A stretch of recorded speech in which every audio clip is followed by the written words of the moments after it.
Hello everyone. I know many of you listen while falling asleep. Before you drift off, leave a comment telling me where you're watching from. And don't forget to like and subscribe. Now, let's get comfortable, relax, and dive into tonight's case. This one takes us back to the 1950s. A different America, a quieter America. A time when kids still played outside until the streetlights came on, when neighbors knew each other by name, and when two teenage sisters could walk to the movies on a cold December night without anyone thinking twice about it. This is the story of Barbara and Patricia Grimes, two girls who left their house one evening to see an Elvis Presley picture. Two girls who never came home, and a mystery that, nearly 7 decades later, still has no answer. Let's begin. Chicago in December of 1956 was exactly what you'd picture: cold gray. Snow piled up along the curbs in dirty mounds, and the wind came off Lake Michigan like it had a personal grudge against every living thing in the city. The holidays had just passed. Christmas lights still hung from porches and storefronts along the neighborhoods of the Southwest Side, and there was that particular feeling in the air, that limbo between Christmas and New Year's when time doesn't quite feel real. Schools were out, kids were home, families were together. The McKinley Park neighborhood sat in that broad, working-class stretch of Chicago's Southwest Side. It was the kind of neighborhood where the houses were close together, where you could hear your neighbor's radio through the walls, and where everybody more or less kept an eye on everybody else. Not out of suspicion, out of habit, out of community. The streets were lined with modest bungalows and two flats, the kind of homes built for families who worked with their hands. Factory workers, tradesmen, bus drivers. People who punched a clock and came home tired and sat down to dinner and didn't ask for much more than a warm house and healthy kids. Loretta Grimes lived in one of those homes, at 3634 South Damon Avenue. She was a mother, a working mother, which in the 1950s carried a different weight than it does today. Her husband Joseph Grimes was out of the picture. They had separated, and Loretta was raising her children largely on her own. She worked as a clerk to keep things together, and by all accounts she did a remarkable job of it. The household was modest but stable. There was warmth in that house. There was love. There was routine. And in that house there were her girls. Barbara Grimes was 15 years old. She was the older of the two sisters, though not the oldest child in the family. She had that particular quality that some teenagers have, that quiet maturity, that sense of being just a little more grown up than her years would suggest. Barbara was responsible. She helped around the house. She looked after her younger siblings without being asked. She was the kind of girl teachers liked because she was polite and attentive, and the kind of girl other kids liked because she wasn't stuck up about it.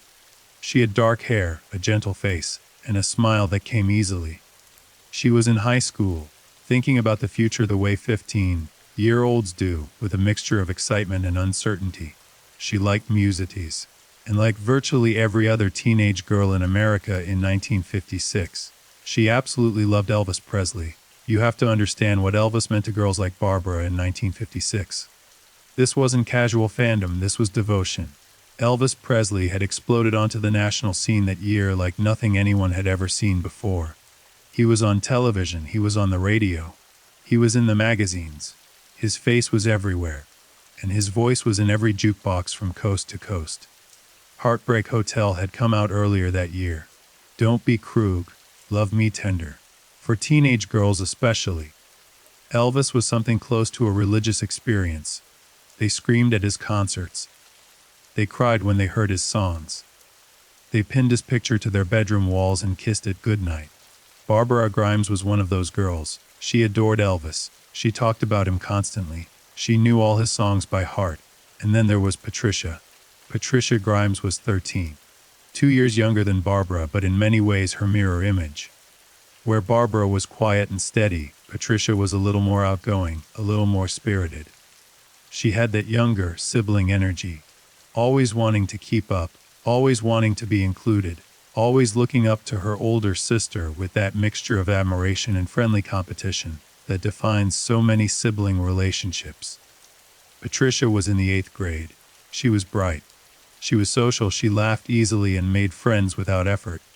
She was still very much a child in so many ways, She still had that innocence, that openness to the world that you have at 13 before life starts teaching you to be cautious. Together, Barbara and Patricia were inseparable. They did everything together. They walked to school together.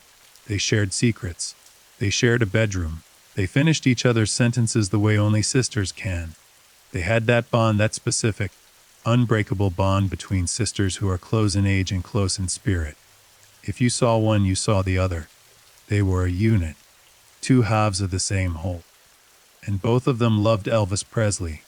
So when Love Me Tender, Elvis's first movie, opened at the Brighton Theatre on Archer Avenue, it was never a question of whether the girls would go see it. The only question was when. And as it turned out, they had already seen it. Multiple times, in fact. By late December, the film had been playing for weeks, and the Grimes sisters had been to see it several times already. They simply couldn't get enough. Every viewing was like the first time. Every time Elvis appeared on that screen, singing in that voice, moving in that way, it was magic all over again. December 28, 1956 was a Friday. The Christmas break was in full swing. The girls had been home enjoying the holiday, and that evening, they decided they wanted to go see Love Me Tender one more time. One more time at the Brighton Theatre. One more time sitting in those velvet seats in the dark, watching Elvis sing. Letting the world outside, the cold, the gray, the winter, disappear for a couple of hours. It was a simple plan, an innocent plan. The kind of plan that thousands of teenagers across America made every single weekend without incident. Loretta Grimes said yes. Of course she said yes. It was a movie. It was a neighborhood theater. The Brighton was only about 1.5 miles from their house, an easy bus ride down Archer Avenue. The girls knew the route. They had taken it many times before. This was 1956. This was a safe neighborhood. This was a safe city, or at least it felt like one. Children moved through the world with a freedom that seems almost unimaginable today. They walked to the store alone. They rode their bikes for miles. They took the bus without an adult, and nobody thought anything of it. That was just how life worked. The girls left the house that evening around 7:15 p.m.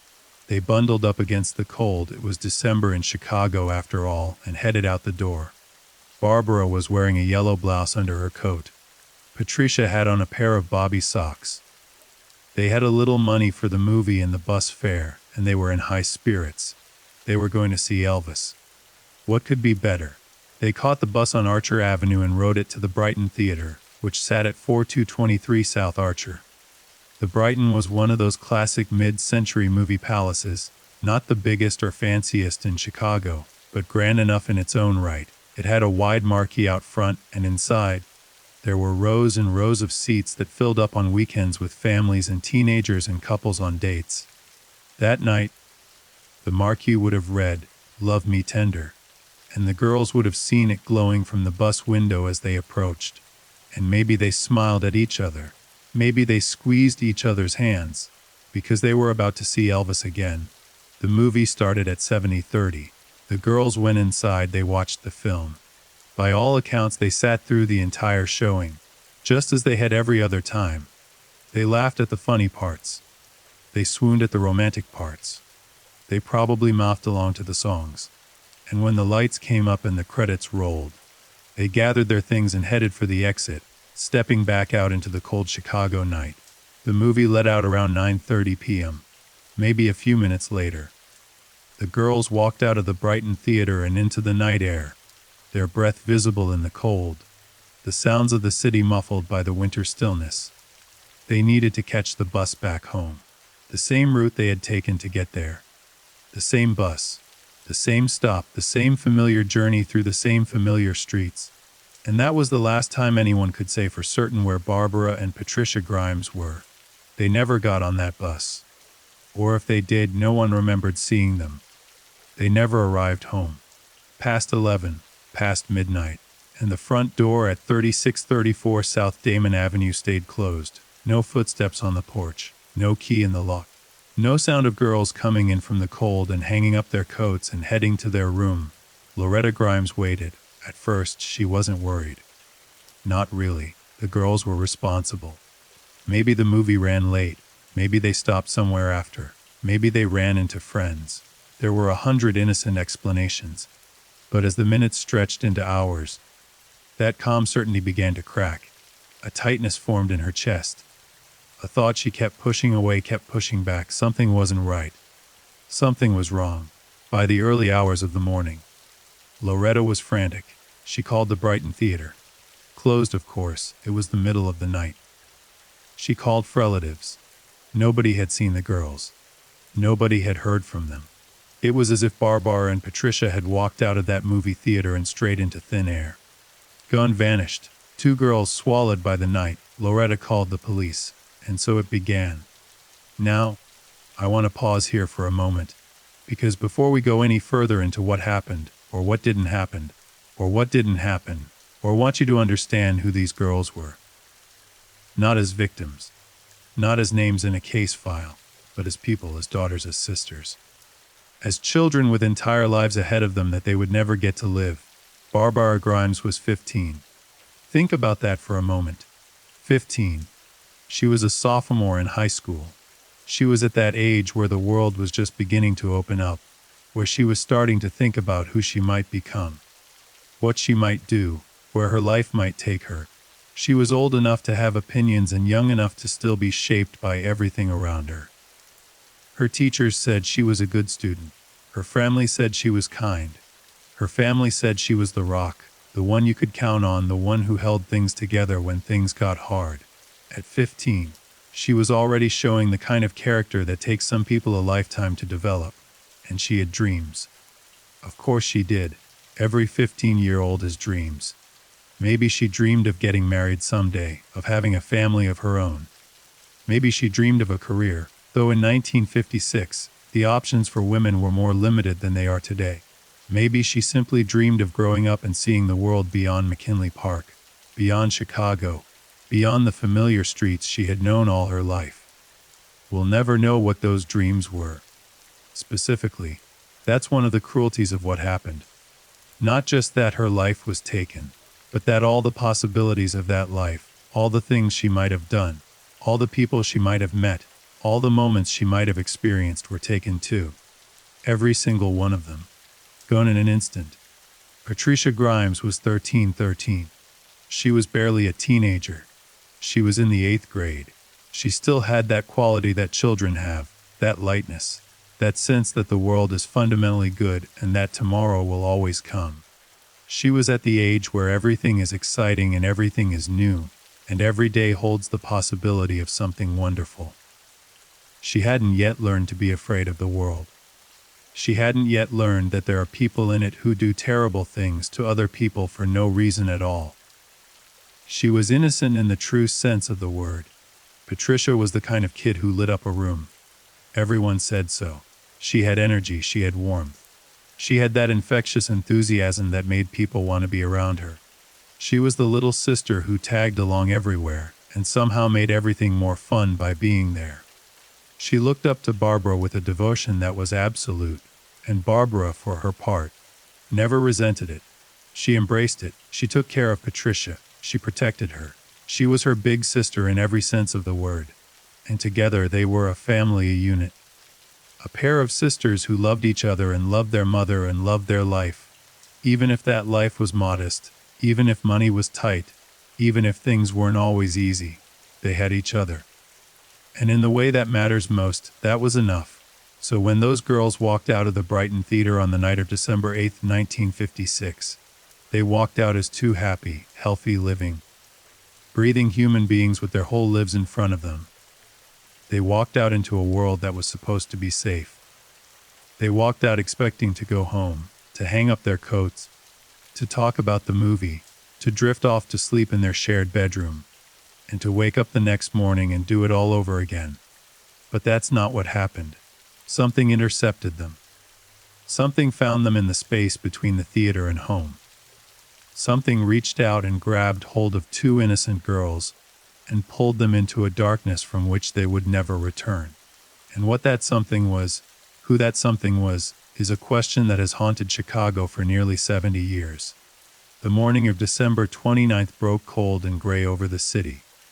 And in the Grimes household, there was no pretending anymore. The girls had not come home. They had not called. They had not turned up at a friend's house or a relative's apartment. They were gone. Truly gone. And Loretta Grimes, who had spent the night in a state of escalating panic, now faced the full, crushing weight of that reality. The Chicago Police Department was notified early that morning, though in truth, Loretta had been in contact with them since the small hours. A missing persons report was filed for both girls. Their descriptions went out over the radio. Barbara, 15 years old, approximately 120 pounds, dark brown hair, brown eyes. Patricia, 13 years old, 5 feet tall, approximately 100 pounds, similar coloring to her sister. Last seen at the Brighton Theater on Archer Avenue at approximately 9:30 p.m. In 1956, a missing persons case, especially involving children, moved differently than it does today. There was no AMBR alert system. There was no nationwide network of instant communication. There were no cell phones to track, no social media accounts to monitor, no surveillance cameras on every corner. What there was legwork, shoe leather. Officers going door to door. Detectives making phone calls. Patrol cars cruising the neighborhood with their windows down, looking for two girls who might be anywhere. And in those first hours there was also a prevailing assumption. A hope, really, that this was all a misunderstanding. Maybe the girls had run off. Maybe they'd gone to stay with friends and forgotten to call home. Maybe they were at a diner somewhere, or at a boyfriend's house, or simply being teenagers. Irresponsible and thoughtless the way teenagers sometimes are. This happened all the time. Kids disappeared for a day or two and then turned up safe and sound, embarrassed and grounded but very much alive. That was the best case scenario, and for a little while it was the scenario that most people clung to. But Loretta Grimes knew better. She knew her daughters. She knew that Barbara was not the kind of girl who would stay out all night without calling. She knew that Patricia was too young, too attached to home, too dependent on her mother to simply vanish without a word. These were not runaway girls. These were not rebellious girls. These were good girls, responsible girls. Girls who followed the rules and came home when they were supposed to. Something had happened to them. Loretta felt it in her bones, and she was right. The initial investigation focused on the Brighton Theater and the surrounding area. Detectives went to the theater and questioned the staff. Had anyone seen the girls? Had anyone noticed them talking to anyone suspicious? Had anyone seen them leave? The answers were frustratingly vague. The theater had been busy that night. Hundreds of people had come and gone. The staff couldn't remember two specific girls among all those faces. Some thought they might have seen them. Others weren't sure. The memories were hazy, contradictory, useless. Officers canvassed the bus routes. They talked to CTA drivers who had been working the Archer Avenue line that night. Had anyone seen two girls fitting their description? Again, the answers were uncertain. One driver thought maybe he had seen them. Another wasn't sure. A third said no. The city bus system in 1956 was a river of humanity, thousands of passengers every day. Most of them anonymous, most of them forgotten the moment they stepped off. Two teenage girls on a bus on a Friday night would not have been remarkable. They would have been invisible. The neighborhood was canvassed. Officers went door to door along Damon Avenue, along Archer Avenue, along every street between the Grimes home and the Brighton Theater. Had anyone seen anything unusual on the night of December 28th? Had anyone heard anything? Had anyone noticed a car that didn't belong, a person who seemed out of place? Anything at all that might explain how two girls could simply vanish from a busy neighborhood on a Friday night? The answers, overwhelmingly, were no. Nobody had seen anything. Nobody had heard anything. Nobody had noticed anything unusual. It was as if Barbara and Patricia Grimes had been erased from the world. As the hours turned into days, the case began to attract attention beyond the immediate neighborhood. The newspapers picked it up. The Chicago Tribune, the Chicago Sun-Times, the Daily News, they all ran stories about the missing sisters. Two girls vanish after movie. The headlines read, "Mother pleads for safe return of daughters." The story had all the elements that make a news editor's eyes light up: young victims, a desperate mother, a mystery with no answers. It was front-page material, and it stayed on the front page for weeks. Loretta Grimes made public appeals. She appeared on television. She actually begged. with tears streaming down her face, for anyone who had information about her daughters to come forward. She begged the girls themselves to come home if they could. "Barbara, Patricia, if you can hear me," she said. "We love you. We miss you. Please come home." It was the kind of plea that made hardened reporters look away. It was raw and it was real and it was heartbreaking. And it accomplished absolutely nothing. The girls did not come home. No one came forward with useful information. The silence was deafening. Elvis Presley himself got involved when word reached him. Or more likely, his management, that two of his fans had disappeared after seeing his movie. He made a public statement. He asked the girls to come home. "If you are good Presley fans," he reportedly said, "you'll go home and ease your mother's worries." It was a kind gesture, well-intentioned, and it made national news. But it was also based on the assumption that the girls had run away, that they were out there somewhere, alive and able to hear his words.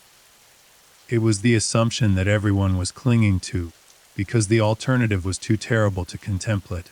But the days kept passing. December 29th, December 30th, New Year's Eve came and went, and the city celebrated, and the champagne flowed and the fireworks exploded over Lake Michigan. And somewhere in a modest house on South Damon Avenue, a mother sat by the phone and waited for a call that would not come. January arrived, 1957. A new year, the investigation continued, but it was going nowhere. There were no solid leads, no credible witnesses, no physical evidence. The police were chasing shadows, following up on tips that led nowhere, interviewing people who knew nothing, searching locations that yielded nothing. It was as if the earth had opened up and swallowed those two girls whole. The theories multiplied. Maybe the girls had been abducted. Maybe they had been lured into a car by someone they knew, or someone they didn't know. Maybe they had been taken across state lines. Maybe they were being held somewhere against their will. Maybe they had been killed. That last possibility was the one nobody wanted to say out loud, but it hung over the investigation like a fog, growing thicker with every day that passed without a break. Sightings were reported. That always happens in cases like this. People called in from all over the city, all over the state, all over the country. Someone saw two girls matching the description at a bus station in Milwaukee. Someone else saw them at a diner in Gary, Indiana. Another caller said they had seen them in Nashville, headed to see Elvis presumably. The police investigated every single one of these sightings, and every single one of them turned out to be false. Mistaken identity, wishful thinking, attention seeking. The girls were everywhere and they were nowhere. The investigation expanded. More detectives were assigned to the case. The FBI was consulted, though they did not formally take over. There was no evidence of a kidnapping across state lines, which would have given them jurisdiction. The Cook County Sheriff's Office got involved. Volunteers organized search parties. They combed through parks and empty lots and abandoned buildings, looking for any sign of the missing girls. They found nothing, and through it all Loretta Grimes waited. She didn't sleep, she barely ate. She existed in that terrible limbo that only the families of the missing know. That space between hope and despair where every phone call might be the one. Where every knock on the door might be the answer. Where every passing hour is simultaneously an eternity and an instant. She kept the porch light on. She kept the girl exactly as they had left it. She kept their places set at the dinner table. She was waiting for them to come home. She would wait for 25 days. On January 27, 1957, a man named Leonard Prescott was driving along German Church Road, a rural route near the town of Willow Springs, just southwest of Chicago. It was a desolate stretch of road, running past open fields and scattered trees, the kind of road that sees very little traffic, especially in the dead of winter. The ground was covered in snow, and the landscape was bleak and empty and gray. Prescott was driving along, not thinking about much of anything, when something caught his eye. Off to the side of the road, in a shallow ditch near a guardrail, there were shapes in the snow. At first he couldn't make sense of what he was seeing. His mind didn't want to process it, because what he was seeing, what his eyes were telling his brain, was impossible. It was unthinkable. There were bodies in the snow, two of them. They were naked. They were pale. They were lying in the ditch as if they had been discarded there, thrown away like garbage. The snow had partially covered them, and their skin had a waxy, bluish quality that comes from prolonged exposure to extreme cold.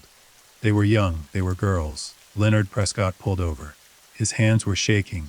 His breath was coming in short, shallow gasps. He got out of the car and approached the ditch, and what he saw up close was worse than what he had seen from the road. These were not mannequins. These were not dummies. These were real human beings.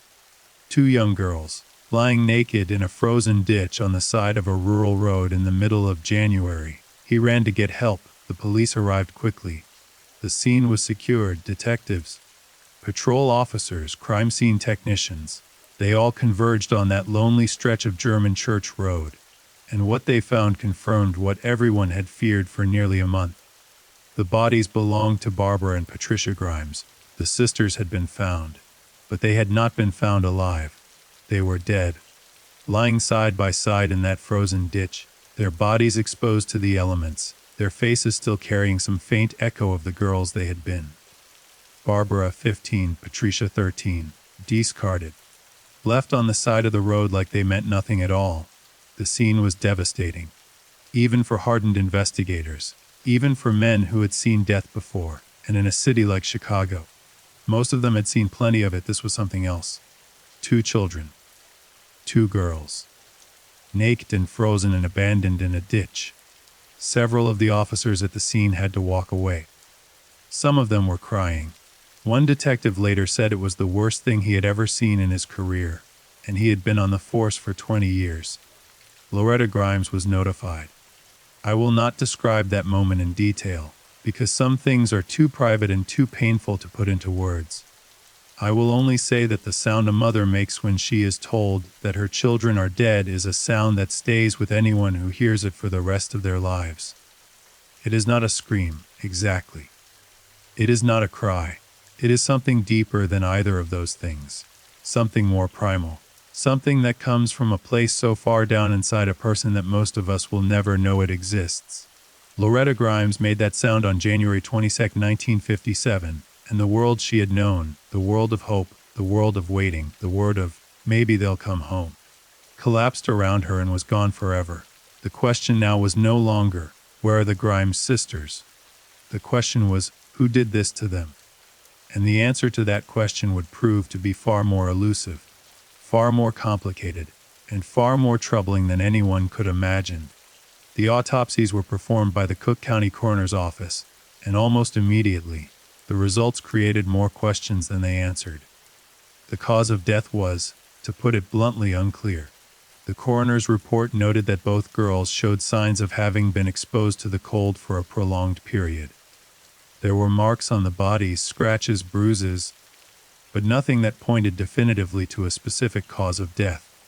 There were no gunshot wounds. There were no stab wounds. There was no evidence of strangulation in the traditional sense. No ligature marks around the necks, no clear signs of manual compression. There were some indications of possible blunt force trauma, but even these were ambiguous. The question of whether the girls had been sexually assaulted was also complicated.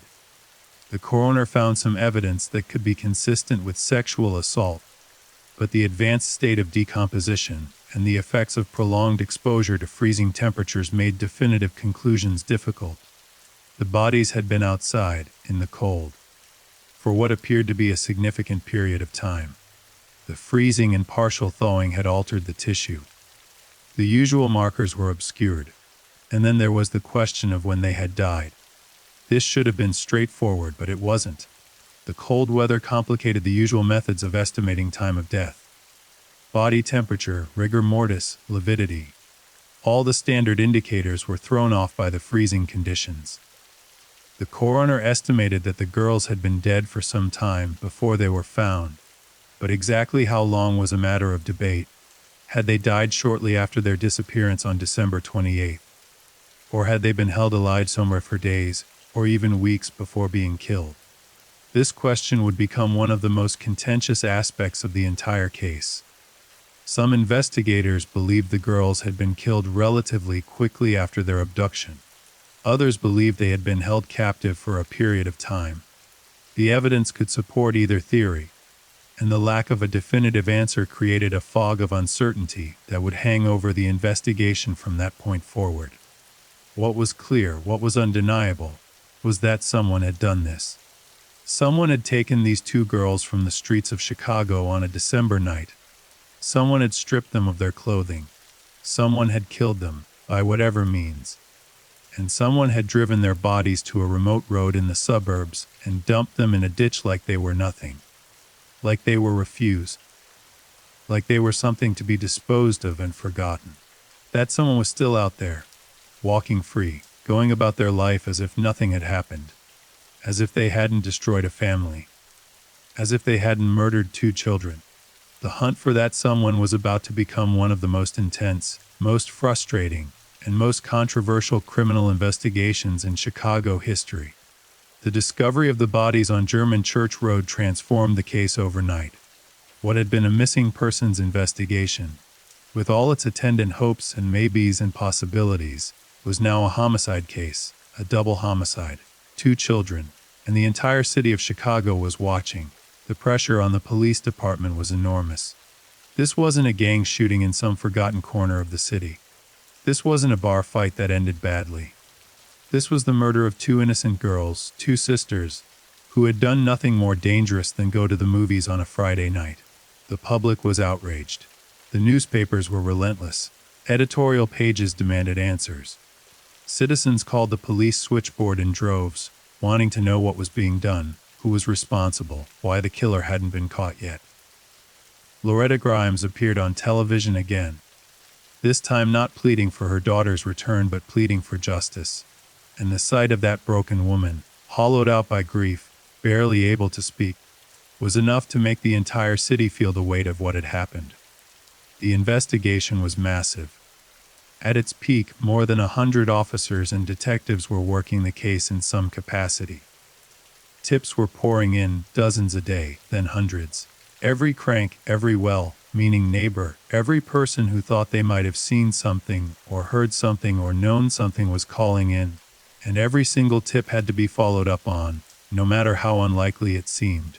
The sheer volume of information was overwhelming, and in 1956 there were no computers to organize it. There were filing cabinets. There were index cards.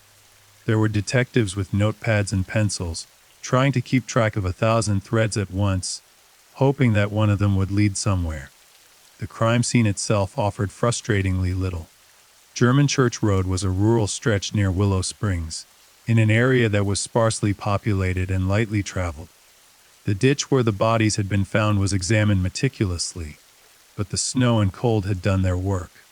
Whatever physical evidence might have been left at the scene, tire tracks, footprints, fibers, biological material, had been degraded or destroyed by weeks of winter weather. The ground was frozen solid. The snow had covered the area multiple times. Whatever story that ditch might have told was largely erased. The bodies themselves were the primary evidence, and as I mentioned, they told a complicated and contradictory story. The autopsy results became a source of significant disagreement among investigators and medical professionals. The Cook County coroner, Walter McCarran, initially struggled to determine a definitive cause of death. The marks on the bodies were ambiguous. The cold had preserved some things and destroyed others. There were bruises, yes. There were abrasions. But were these the result of violence, or had they occurred post-mortem, during the transport and dumping of the bodies?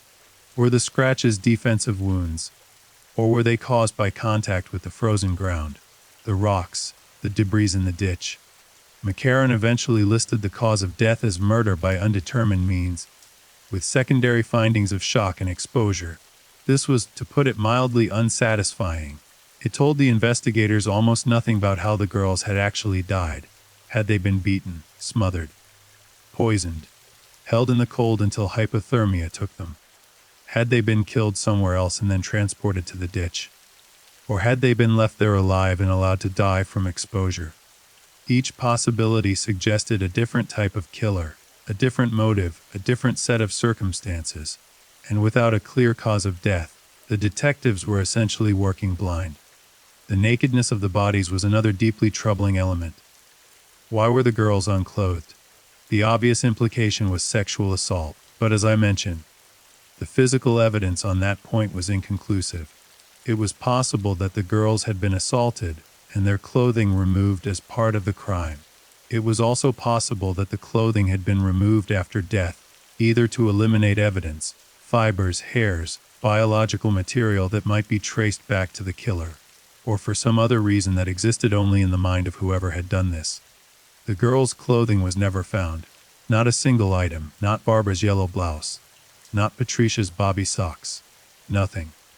Wherever those clothes were, the killer had made sure they would never be discovered. This was significant. The disposal of the clothing suggested a degree of planning, a degree of awareness about evidence. This was not a crime of pure impulse. Whoever had done this had thought about what they were doing. They had considered the possibility of getting caught, and they had taken steps to prevent it. They had removed the clothing. They had chosen a remote location for the dump site. They had waited days, possibly weeks, before disposing of the bodies. This was someone who was thinking. Someone who was calculating. Someone who understood, at least on some level, how criminal investigations worked and what kind of evidence the police would be looking for. Or was it? The counter-argument was that the dump site, while remote, was hardly hidden. The bodies were in a ditch right next to a public road. They were visible to anyone driving by.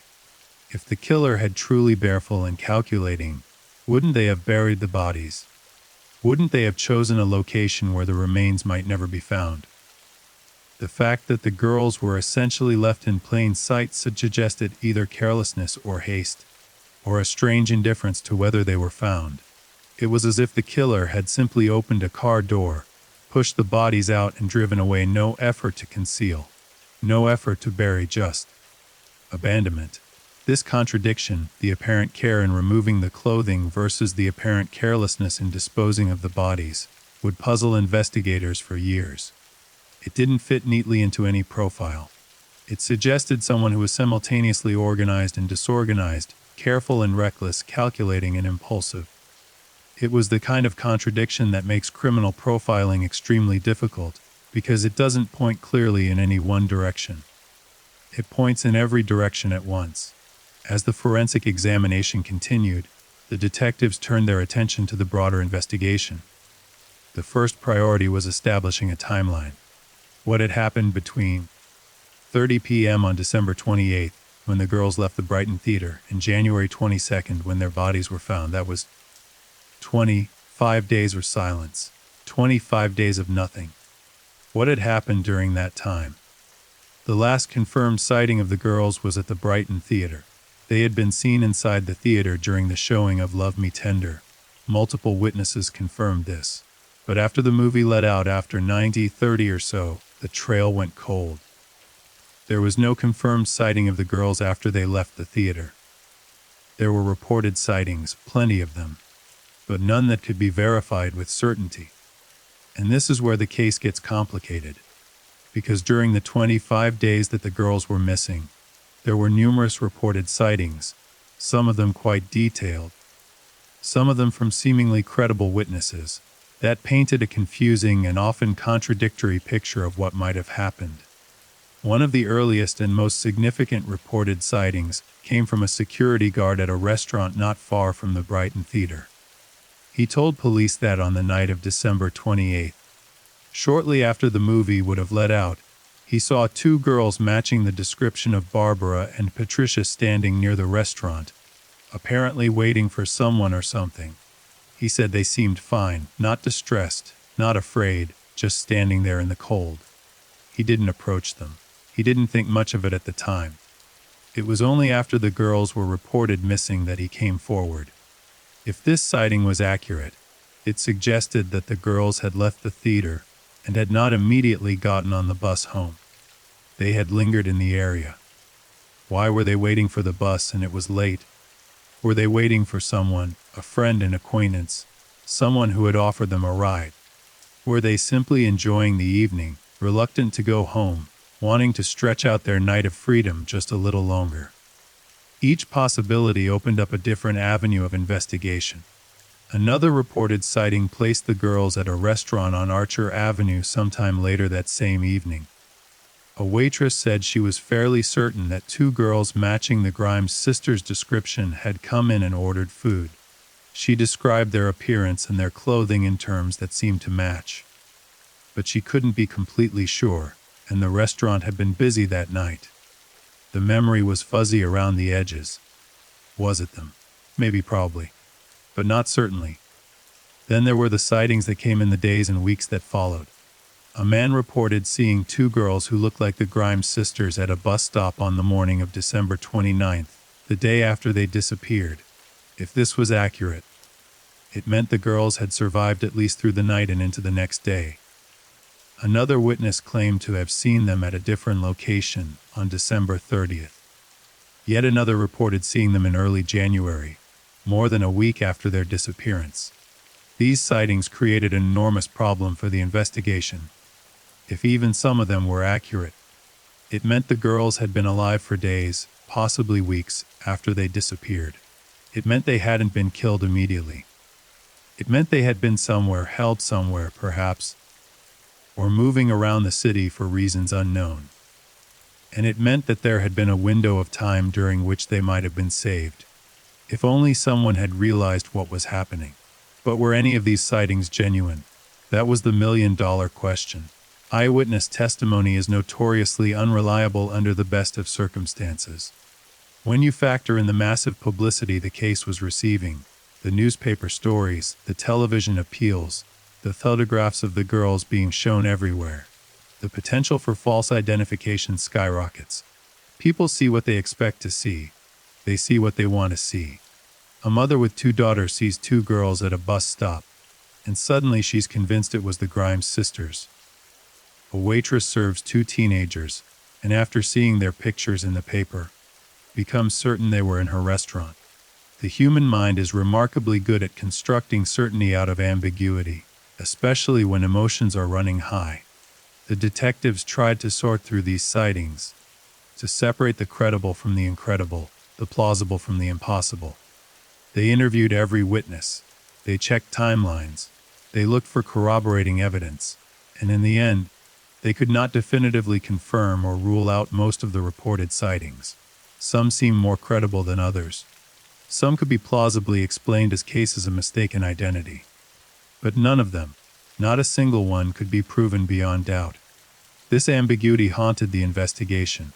If the girls had been alive for days after their disappearance, then the investigation needed to focus on a different set of questions than if they had been killed the same night. If they had been held captive, then who had held them? Where? And why had they eventually been killed and dumped? If, on the other hand, the sightings were all false and the girls had been killed on December 28th, then the focus should be on that specific night, on who might have intercepted them between the theater and home, on who had access to a vehicle and the knowledge of a remote dump site. The investigation tried to pursue both possibilities simultaneously, and in doing so, it spread itself dangerously thin. Meanwhile, the pressure continued to mount. The newspapers were becoming increasingly critical of the police department's handling of the case. There were accusations of incompetence, of misleads, of bureaucratic infighting between the various agencies involved. The Chicago Police Department, the Cook County Sheriff's Office, and the Cook County Coroner's Office were all involved, and they did not always see eye to eye. There were disagreements about evidence. There were disagreements about strategy. There were disagreements about which suspects to prioritize and which leads to follow. And these disagreements played out not just behind closed doors, but in the pages of the city's newspapers, where reporters hungry for any scrap of information were all too happy to report on the infighting. The coroner, Walter McCarran, was particularly outspoken. He publicly clashed with the police over the handling of the autopsies and the interpretation of the evidence. He felt that the police were too quick to dismiss certain possibilities and too slow to pursue others. The police, for their part, felt that McCarran was grandstanding, using the case to build his own public profile at the expense of the investigation. It was an ugly dynamic, and it did nothing to bring the investigation closer to a resolution. Into this chaos stepped a cast of suspects. And what a cast it was. The first significant suspect to emerge was a man named Edward Lee Bedwell. Bedwell was 21 years old, a drifter, a laborer, a man with no fixed address and a history of petty trouble. He came to the attention of the police in mid-January, before the bodies were even found, when he was picked up on an unrelated charge and, during questioning, began making statements that caught the detectives' attention.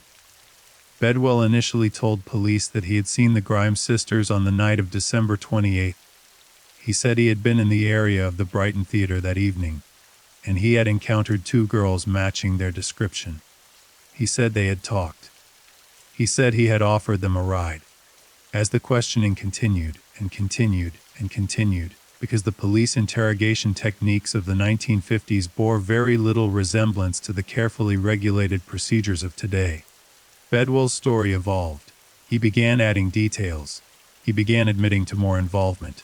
And eventually, after what was described extensive interrogation, Edward Lee Bedwell confessed.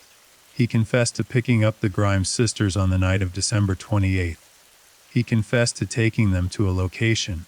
Various accounts describe it differently, where he and possibly others sexually assaulted them. He confessed to participating in their deaths.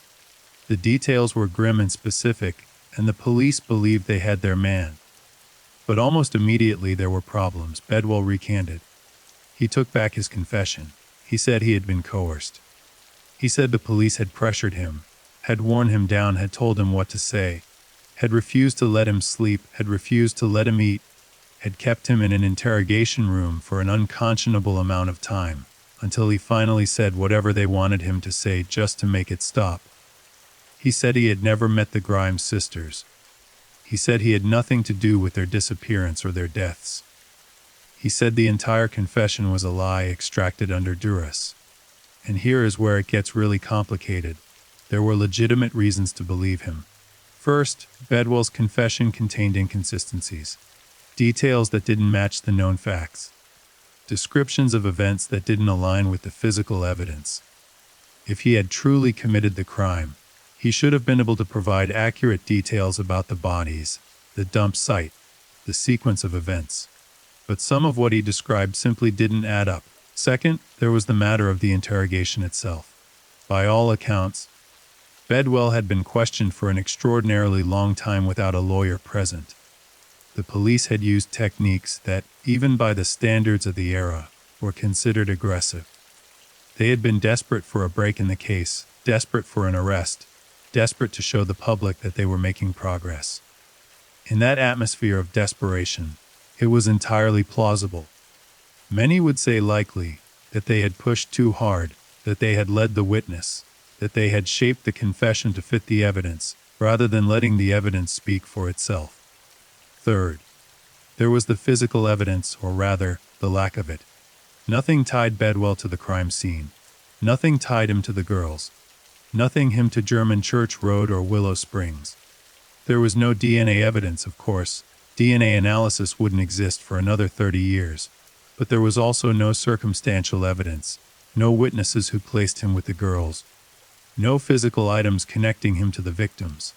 There was only the confession, and the confession was recanted. The case against Bedwell began to crumble almost as soon as it was built.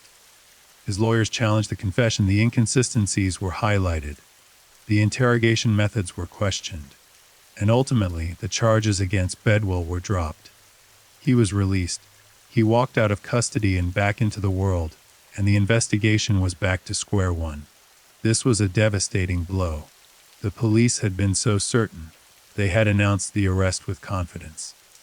They had told the public, told the press, told Loretta Grimes, that they had found the man who killed her daughters. And now they had to take it all back. The embarrassment was profound.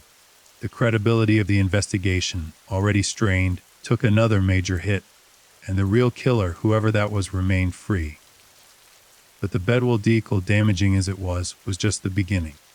Because the Grimes sisters' case would attract suspects and theories the way a flame attracts moths, and over the weeks and months and years that followed, one name after another would surface, be examined, and ultimately be set aside. The second major suspect was a man named Walter Kranz. Kranz was a steamfitter, a working man, and he lived in the general area where the girls had disappeared. He came to the attention of the police because he had a record. He had been previously convicted on morals charges. In the language of the 1950s, this meant he had been involved in sexual offenses, though the specifics varied depending on the source. In any case, his past made him a person of interest, and the police brought him in for questioning. Kranz was interrogated, and like Bedwell, he was questioned extensively. Unlike Bedwell, however, Kranz did not confess. He denied any involvement in the crime.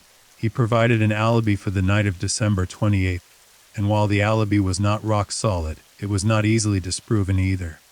The police investigated his background, searched his home, interviewed his associates, and came up empty.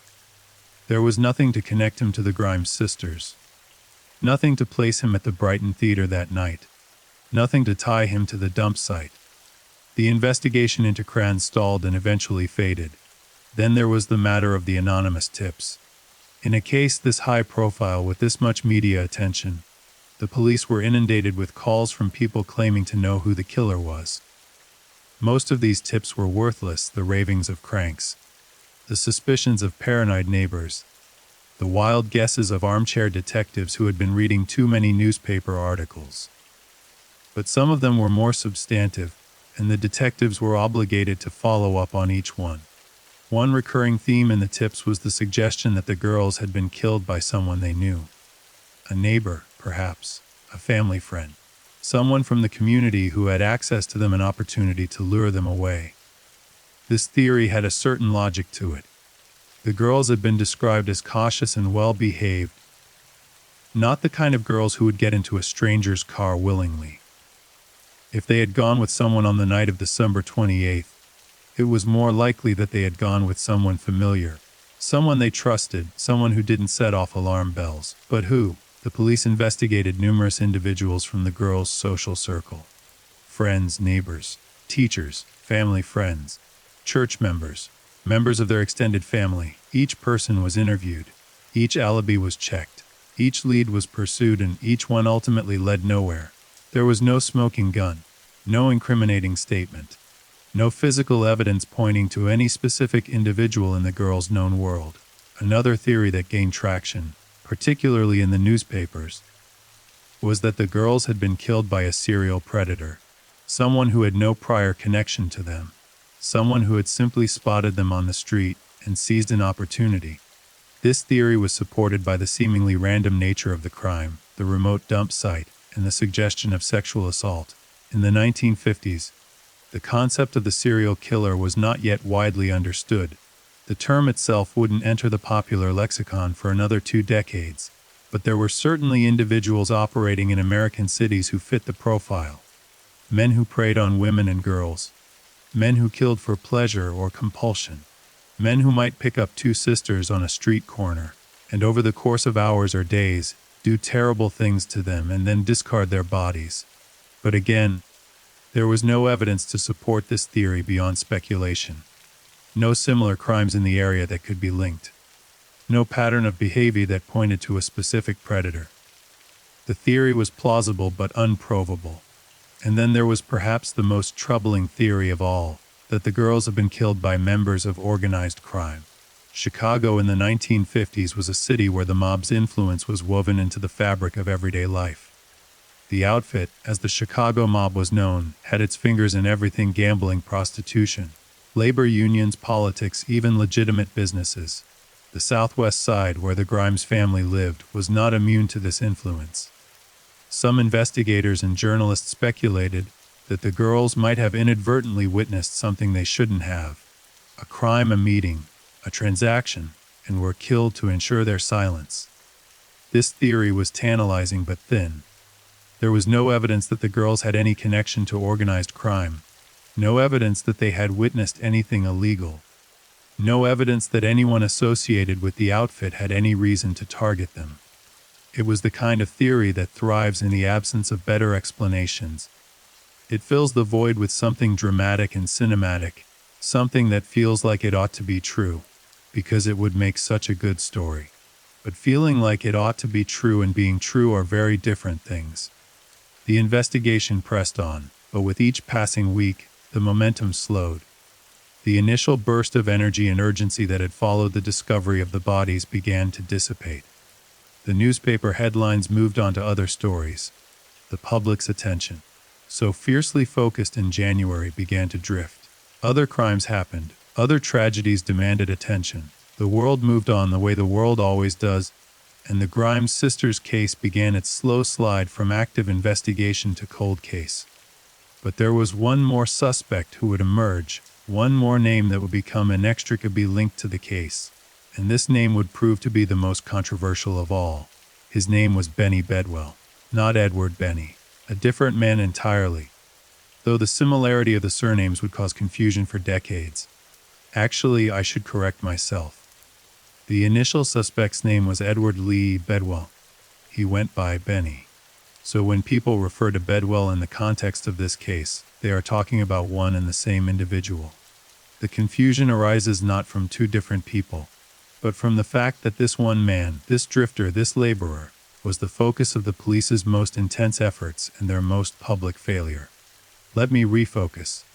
Beyond Bedwell and the various other suspects who were investigated and cleared, the case would eventually draw the attention of a figure whose name would become synonymous with evil in the state of Illinois. That name was Silas Jane. Silas Jane was one of the most notorious figures in the Chicago area during the mid-20th century. He was a horse trader by profession, a wealthy, powerful man who operated horse farms and riding stables in the suburbs southwest of Chicago.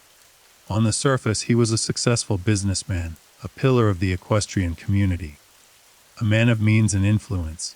Beneath the surface, he was something else entirely. Silas Jane was a violent man, a dangerous man, a man with a hair-trigger temper and a willingness to use force, or hire others to use force to get what he wanted. He was known to law enforcement. He had been suspected of involvement in arson, extortion, and intimidation. He was rumored to have connections to organized crime. He was engaged in a bitter, decades-long feud with his own brother, George Jane, a feud that would eventually culminate in George's murder in 1970, a murder for which Silas was convicted and sent to prison. But in the late 1950s, all of that was still in the future. What connected Silas Jane to the Grimes sisters case was geography and whisper. His horse farms were located in the southwestern suburbs of Chicago, the same general area where the girls' bodies had been dumped on German Church Road. Some investigators noted this proximity and began to wonder, was it coincidence, or was there a connection? The rumors persisted for years. Some people in the area whispered that Jane had been involved in the murders, either directly or through his associates. The theory was that the girls had somehow ended up at, or near one of his properties on the night they disappeared, and that something had happened there, something terrible, and that Jane had arranged for the bodies to be disposed of on German Church Road, which was close to his territory. But rumors are not evidence. Whispers are not proof. And despite the persistent speculation, no one was ever able to establish a concrete link between Silas Jane and the Grimes sisters. No physical evidence. No credible witness testimony. No confession. Nothing that would hold up in a court of law. The theory remained exactly that, a theory. An intriguing one, a plausible one perhaps, but a theory nonetheless. There was another figure who drifted through the investigation like a shadow, a man whose name would later become one of the most infamous in American criminal history. His name was John Wayne Gacy. Now, I need to be very careful here, because there is a difference between established fact and speculative connection, and I do not want to blur that line. John Wayne Gacy was a serial killer who murdered at least 33 young men and boys in the Chicago area during the 1970s. He was convicted in 1980 and executed in 1994. He is one of the most prolific serial killers in American history, and his crimes are well documented. What is not well documented, what remains firmly in the realm of speculation, is any connection between Gacy and the Grimes sisters case. Gacy would have been 14 years old in December of 1956, too young, most would argue, to have committed such a crime. He was living on the north side of Chicago at the time, some distance from the southwest side neighborhood where the girls lived. There is no evidence, no credible evidence, linking him to their deaths. And yet, the connection has been raised over the years by various researchers and writers, primarily because of the geographic overlap. Gacy would later operate in the Chicago suburbs, not far from where the girls' bodies were found, and because of the nature of his later crimes. It is the kind of speculative link that true crime enthusiasts find irresistible, but that responsible investigators view with skepticism. Without evidence, a theory is just a story, and stories, no matter how compelling, do not solve crimes. So as 1957 wore on, the investigation into the deaths of Barbara and Patricia Grimes found itself in an increasingly desperate position. Multiple suspects had been identified and ultimately cleared. Multiple theories had been proposed and ultimately abandoned. The physical evidence was minimal. The eyewitness testimony was unreliable. The forensic results were ambiguous, and the killer, whoever the killer was still out there, still free, still anonymous. The case was not officially closed. Cases like this are never officially closed, but the active investigation went down. The detectives who had poured their hearts into the case were reassigned to other matters. The file grew dusty, the leads dried up, and the Grimes sisters, Barbara, 15, and Patricia, 13, became names in a cold case file rather than an active priority. For Loretta Grimes, of course, there was no such thing as moving on. She lived the rest of her life in the shadow of what had happened. She never stopped hoping for answers. She never stopped believing that someday, somehow, someone would be held accountable for what was done to her daughters. She kept their memory alive. She talked about them. She refused to let them be forgotten. And in the quiet moments, in the middle of the night, in the silence of a house that had once been full of their voices and their laughter, she lived with a grief that most of us can only imagine. The city of Chicago, too, was changed by the case. The Grimes sisters' murders marked a turning point in how the city and the nation thought about the safety of children. Before December 28, 1956, the idea that two girls could go to the movies and never come home was almost unthinkable. After that date, it was a reality, a proven, undeniable reality. Parents who had once let their children roam freely now kept a closer watch. Neighborhoods that had once felt safe now felt a little less so. The innocence of an era, that post-war, mid-century innocence that said the world is good and your children are safe and nothing bad will happen, was cracked, and through its crack, a colder, harder truth began to seep in. But the story doesn't end here. Not by a long way. Because as the years passed and the decades turned, the Grimes sisters' case refused to die. New investigators would pick it up. New theories would emerge. New suspects would be named. And the old questions, who killed Barbara and Patricia Grimes, and why, would continue to demand answers that nobody could provide. The case would become one of Chicago's greatest unsolved mysteries. A wound that never fully healed. A question that never received a satisfactory answer. And at the center of it all, always, were two girls. Two sisters. Two children who deserved so much more than what the world gave them. Let's continue, because while the official investigation may have stalled, the case was far from forgotten. And in the years that followed, a series of developments, some promising, some frustrating, some downright bizarre, would keep the Grimes sisters in the public consciousness and ensure that their story, painful as it was, would not be consigned to oblivion. One of the most significant post-investigation developments centered on a re-examination of the forensic evidence. As forensic science advanced through the 1960s and 1970s, some investigators hoped that new techniques might shed light on the case. Could modern methods determine a more precise cause of death? Could new analysis of the crime scene photographs reveal details that had been missed? Could the physical evidence, such as it was, be reinterpreted in light of new knowledge? The answer, frustratingly, was mostly no. The original autopsy had been conducted under difficult circumstances, and the records, while preserved, were limited by the technology and methodology of the era. There was no biological material preserved in a way that would allow for DNA testing. The concept of DNA evidence was decades away when the girls were killed, and no one had thought to preserve samples in the manner that would later become standard practice. The crime scene photographs, while useful, could only tell investigators what the scene looked like, not what had happened there. The physical evidence was, for all practical purposes, exhausted. But the human evidence, the memories, the testimonies, the suspicions continued to circulate.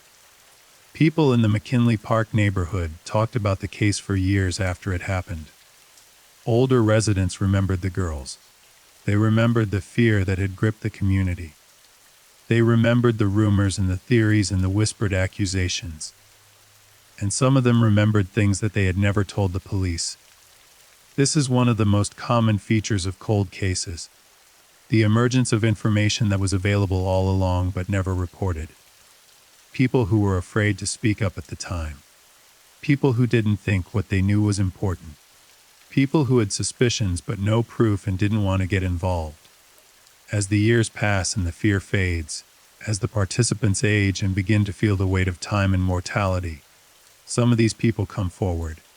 They call the police. They write letters. They tell their children, and their children pass the information along.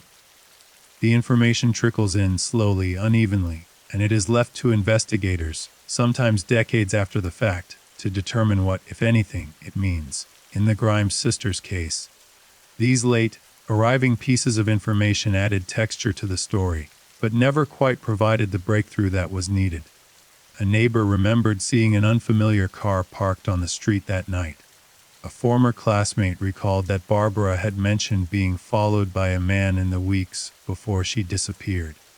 An elderly woman, decades after the fact, claimed that her now deceased husband had told her something about the case on his deathbed, something she wouldn't repeat in detail, something vague and troubling and impossible to verify.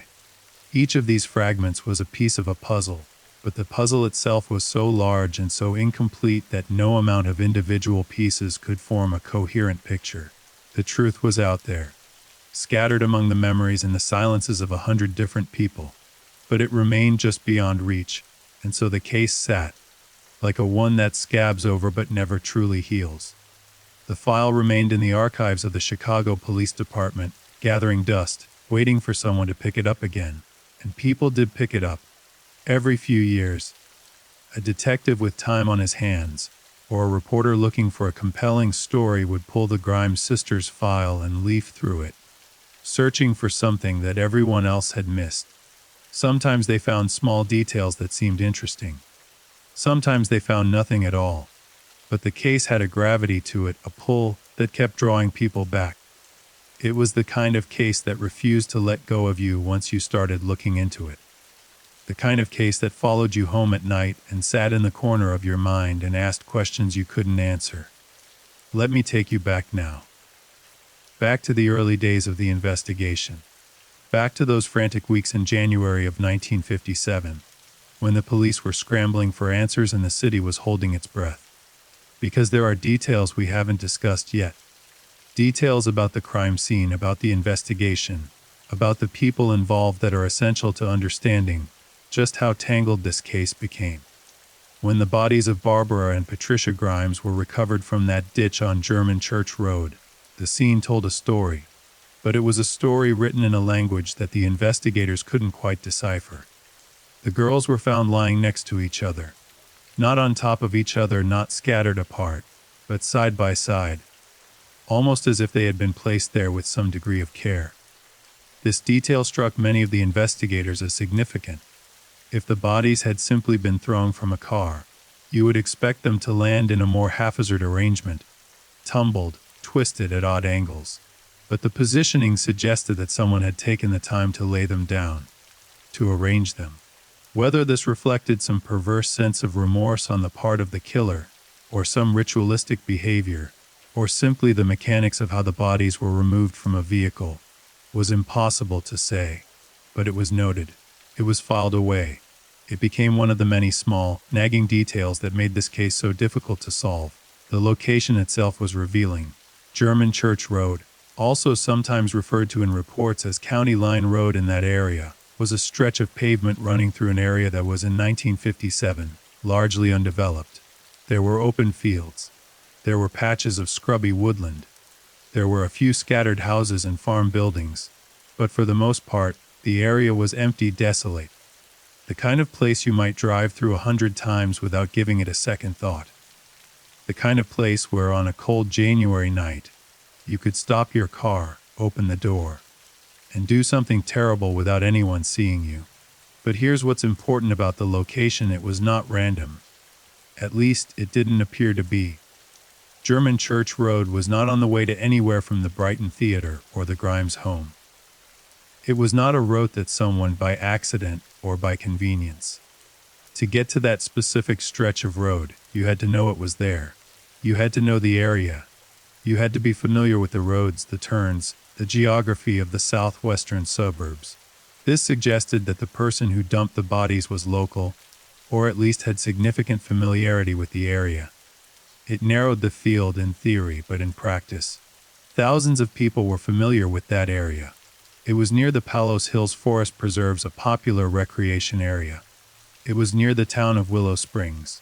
It was accessible from multiple highways and surface streets. Knowing the area didn't make you a suspect. It just meant you were one of many. The condition of the bodies also raised questions that the investigators struggled to answer. As I mentioned, their bodies showed signs of exposure to the elements, the effects of freezing, thawing, and refreezing over what appeared to be a period of weeks. But the degree of decomposition was less than you might expect for bodies that had been outdoors for 25 days in winter. The cold acted as a natural preservative, slowing the biological processes that normally break down human tissue. The girls' features were still recognizable. Their bodies were still largely intact. The cold had kept them in a kind of terrible suspension, frozen in the moment of their deaths, preserved but not alive. The pathologists noted several specific findings. There were small puncture-like wounds on the bodies, marks that some interpreted as possible ice-pick wounds, though this was disputed. There were bruises on the chest and abdomen. There were abrasions on the face and extremities. The flesh showed signs of what appeared to be pressure marks, indentations that might have been caused by binding or restraint, though again, this was not definitive. The skulls showed no evidence of fractures. The internal organs, while affected by the cold, showed no obvious signs of poisoning or internal injury. The most contentious finding was related to the stomach contents. The pathologists examined what remained in the girls' stomachs and found partially digested food that appeared to be consistent with a meal consumed some time after the movie showing on December 28. This finding was seized upon by those who believed the girls had been held alive for some period after their disappearance. If they had eaten after leaving the theater, it meant they had been somewhere. A restaurant, a home, a location of some kind where food was available. It meant they had been alive long enough to eat. And if the food was partially digested but not fully processed, it could provide a clue about the time of death relative to the last meal. But the interpretation of stomach contents as a timing mechanism was, and remains, imprecise. Digestion rates vary widely depending on the type of food, the individual's metabolism, stress levels, and a host of other factors. What one pathologist might interpret as a meal consumed 2 hours before death, another might interpret as 6 hours or 12. The stomach contents were suggestive, not definitive, and they became yet another piece of evidence that generated more debate than clarity. The Cook County Coroner's Office was under enormous pressure to provide answers, and the coroner, Walter McCarran, found himself in an increasingly difficult position. His initial ruling, murder by undetermined means, was criticized as vague and unhelpful. The police wanted specifics. The public wanted specifics. The press wanted specifics. How were the girls killed? What was the murder weapon? Was there a murder weapon? McCarran held firm on his ruling, insisting that the evidence did not support a more specific determination, but his position made him a target for criticism from all sides. At one point, an outside pathologist was brought in to review the findings. This pathologist, whose involvement added yet another layer of complexity to an already complex case, offered a somewhat different interpretation of the evidence. He suggested that the cause of death might be related to the combination of exposure and shock. In other words, the girls might not have been killed by a specific act of violence, a blow, a stab, a gunshot, but rather by the cumulative effect of being stripped of their clothing and left in the freezing cold. Hypothermia, in short. They might have been deliberately exposed to fatal cold temperatures. This theory had a certain horrifying logic to it. If the killer's goal was to eliminate the girls, without leaving obvious signs of violence, without the telltale marks of strangulation or the entry wound of a bullet. Then exposure to extreme cold would accomplish that goal. The cold would kill them slowly, painfully, but it would relatively little physical evidence. No murder weapon to be found, no ballistics to be traced, no fingerprints on a knife handle. Just two bodies in the snow, dead from the weather, dead from the cold, dead from something that looked almost like an accident if you squinted hard enough. But this theory also had problems. For one thing, it required the killer to have access to a location where the girls could be exposed to the cold for a prolonged period without being discovered. A remote building, perhaps. An unheated garage. An outdoor area that was sufficiently isolated.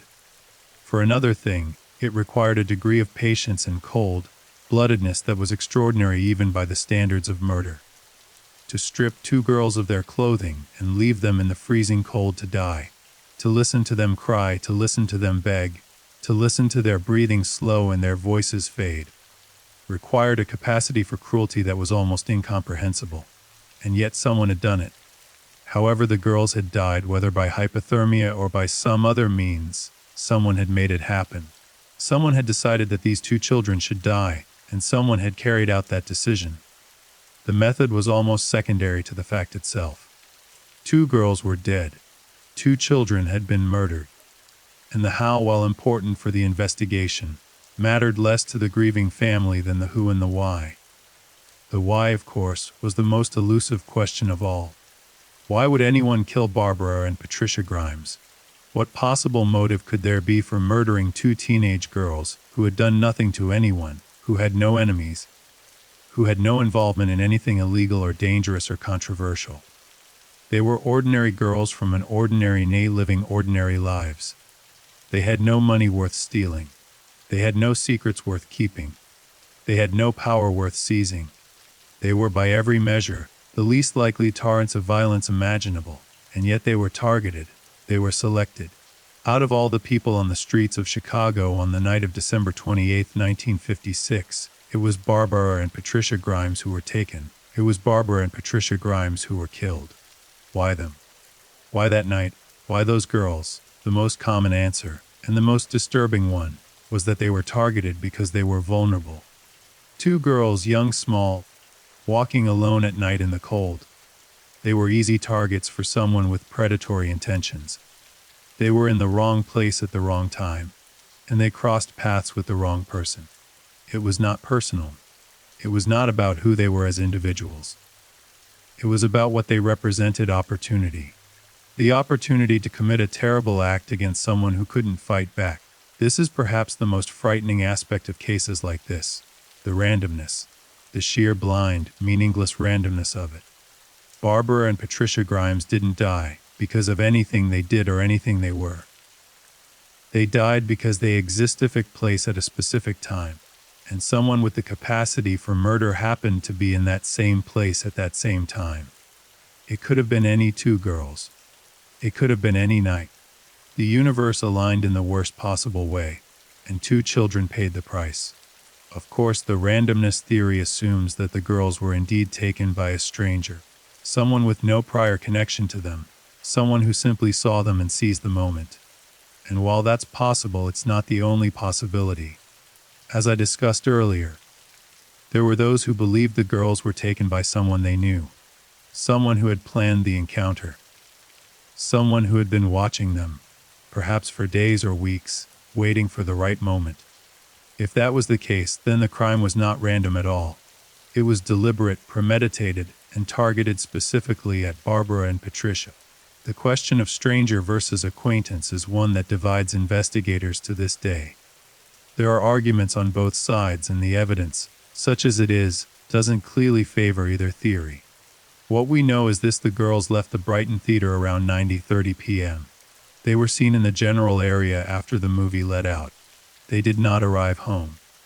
At some point between leaving the theater and their deaths, they encountered someone.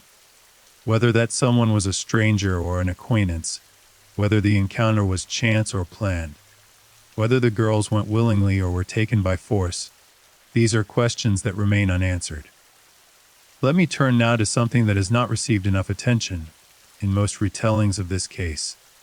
The experience of the Grimes family in the aftermath of the murders. Loretta Grimes, the girl's mother, became a figure of profound public sympathy. She was, in the truest sense, a woman destroyed by grief. She had lost not one child but two, simultaneously, in the most violent and inexplicable way imaginable. The magnitude of that loss is almost impossible to overstate. One child taken is devastating beyond words. Two children taken, two children who were together, who were with each other, who should have been safe because they were together, is a special kind of cruelty that seems designed by some malevolent force to inflict the maximum possible pain. Loretta spent the rest of her life in the shadow of what happened. She never fully recovered. How could she? The grief was not something that could be processed and put away. It was a living thing, a constant companion, a weight that she carried every single day for the rest of her years. She kept the girls' room intact. She kept their photographs on display. She talked about them to anyone who would listen. Not in the past tense of memory, but in the present tense of continuing love. They were not gone to her. They were always there, just out of reach, just beyond the veil. And she lived her life reaching for them. The community rallied around Loretta, at least initially. Neighbors brought food. Friends offered comfort. The church provided support. But as the weeks turned to months and the months turned to years, the support inevitably faded. People went back to their own lives. The casserole stopped coming. The phone calls grew less frequent. And Loretta was left alone with her grief, in a house that echoed with absence, in a neighborhood that had moved on, in a city that had other tragedies to attend to. The surviving members of the Grimes family were also deeply affected. Barbara and Patricia had siblings, other children in the household who had to grow up in the aftermath of their sister's murders. Imagine being a child in that house. Imagine waking up every morning in a home where two of your sisters used to live and now don't. Imagine seeing your mother consumed by a grief so vast that it leaves room for almost nothing else. Imagine going to school and having other children whisper about you, stare at you, treat you differently because of what happened to your family. Imagine growing up under the weight of a tragedy that you had no part in creating, but that shaped every aspect of your existence. The psychological impact on the surviving family members was immense and lasting. Some of them spoke publicly about the case in later years. Others withdrew into silence. Some sought therapy. Others self-medicated. The Grimes sisters' murder was not just a crime against two girls. It was a crime against an entire family. A crime whose reverberations extended outward like ripples in a pond, touching everyone who was connected to those girls, altering the course of countless lives. And then there was the broader impact on the community. McKinley Park, the neighborhood where the Grimes family lived, was fundamentally changed by the case. The sense of safety that had once defined the area was shattered. Parents who had thought nothing of letting their children walk to the movies, or the store or a friend's house now kept their doors locked and their children close. The era of innocent freedom, of kids playing outside until dark, of teenagers roaming the neighborhood without supervision was over. Not just in McKinley Park, but across Chicago, and as the story spread through the national media, across the country. This was one of the defining cases of its era, one of the crimes that changed the way America thought about child safety. It was part of a broader cultural shift that was happening in the 1950s and 1960s, as the post-war optimism of the early decade gave way to a growing awareness of the dangers that lurked beneath the surface of suburban and urban life. The Grimes sisters' case, along with other high-profile crimes of the era, chipped away at the myth of American innocence and introduced a new reality, that terrible things could happen to good people. That children were not safe simply because they were children, and that the world was a more dangerous place than anyone wanted to believe. Now, I want to return to the investigation itself, because there are threads we haven't followed yet. Threads that lead to some of the most interesting and most frustrating aspects of this case. One of the persistent questions that investigators grappled with was the question of the girls' movements on the night of December 28th. As I mentioned earlier, there were multiple reported sightings of the girls after they left the Brighton Theater. Some of these sightings placed them near the theater. Others placed them at locations farther away. Still others placed them at locations that made no geographic sense at all. The sheer volume and contradictory nature of these sightings created a fog of confusion that the investigators were never able to penetrate fully. But there was one sighting in particular that deserves closer examination. Several witnesses reported seeing two girls matching the Grimes sisters' description in the company of two or more men on the night of December 28th or in the days immediately following. The reports varied in their specifics. Some described the men as young, others as middle-aged. Some described them as well dressed, others as rotting-looking, but the general pattern was consistent. Two girls, two or more men, in a car or on foot, in various locations around the southwest side. If these sightings were accurate, they suggested that the girls had not been taken by a lone predator acting on impulse. They suggested, instead, that the girls had been taken by a group, two or more individuals working together. This would explain several aspects of the crime that had puzzled investigators. The ability to control two victims simultaneously, two healthy, alert teenage girls who would presumably resist being abducted, would be much easier for a group than for an individual. The logistics of the crime, holding the girls for a period of time, killing them, transporting their bodies, dumping them in a remote location, would also be simplified by having multiple participants. The multiple perpetrator theory also aligned with the Bedwell confession.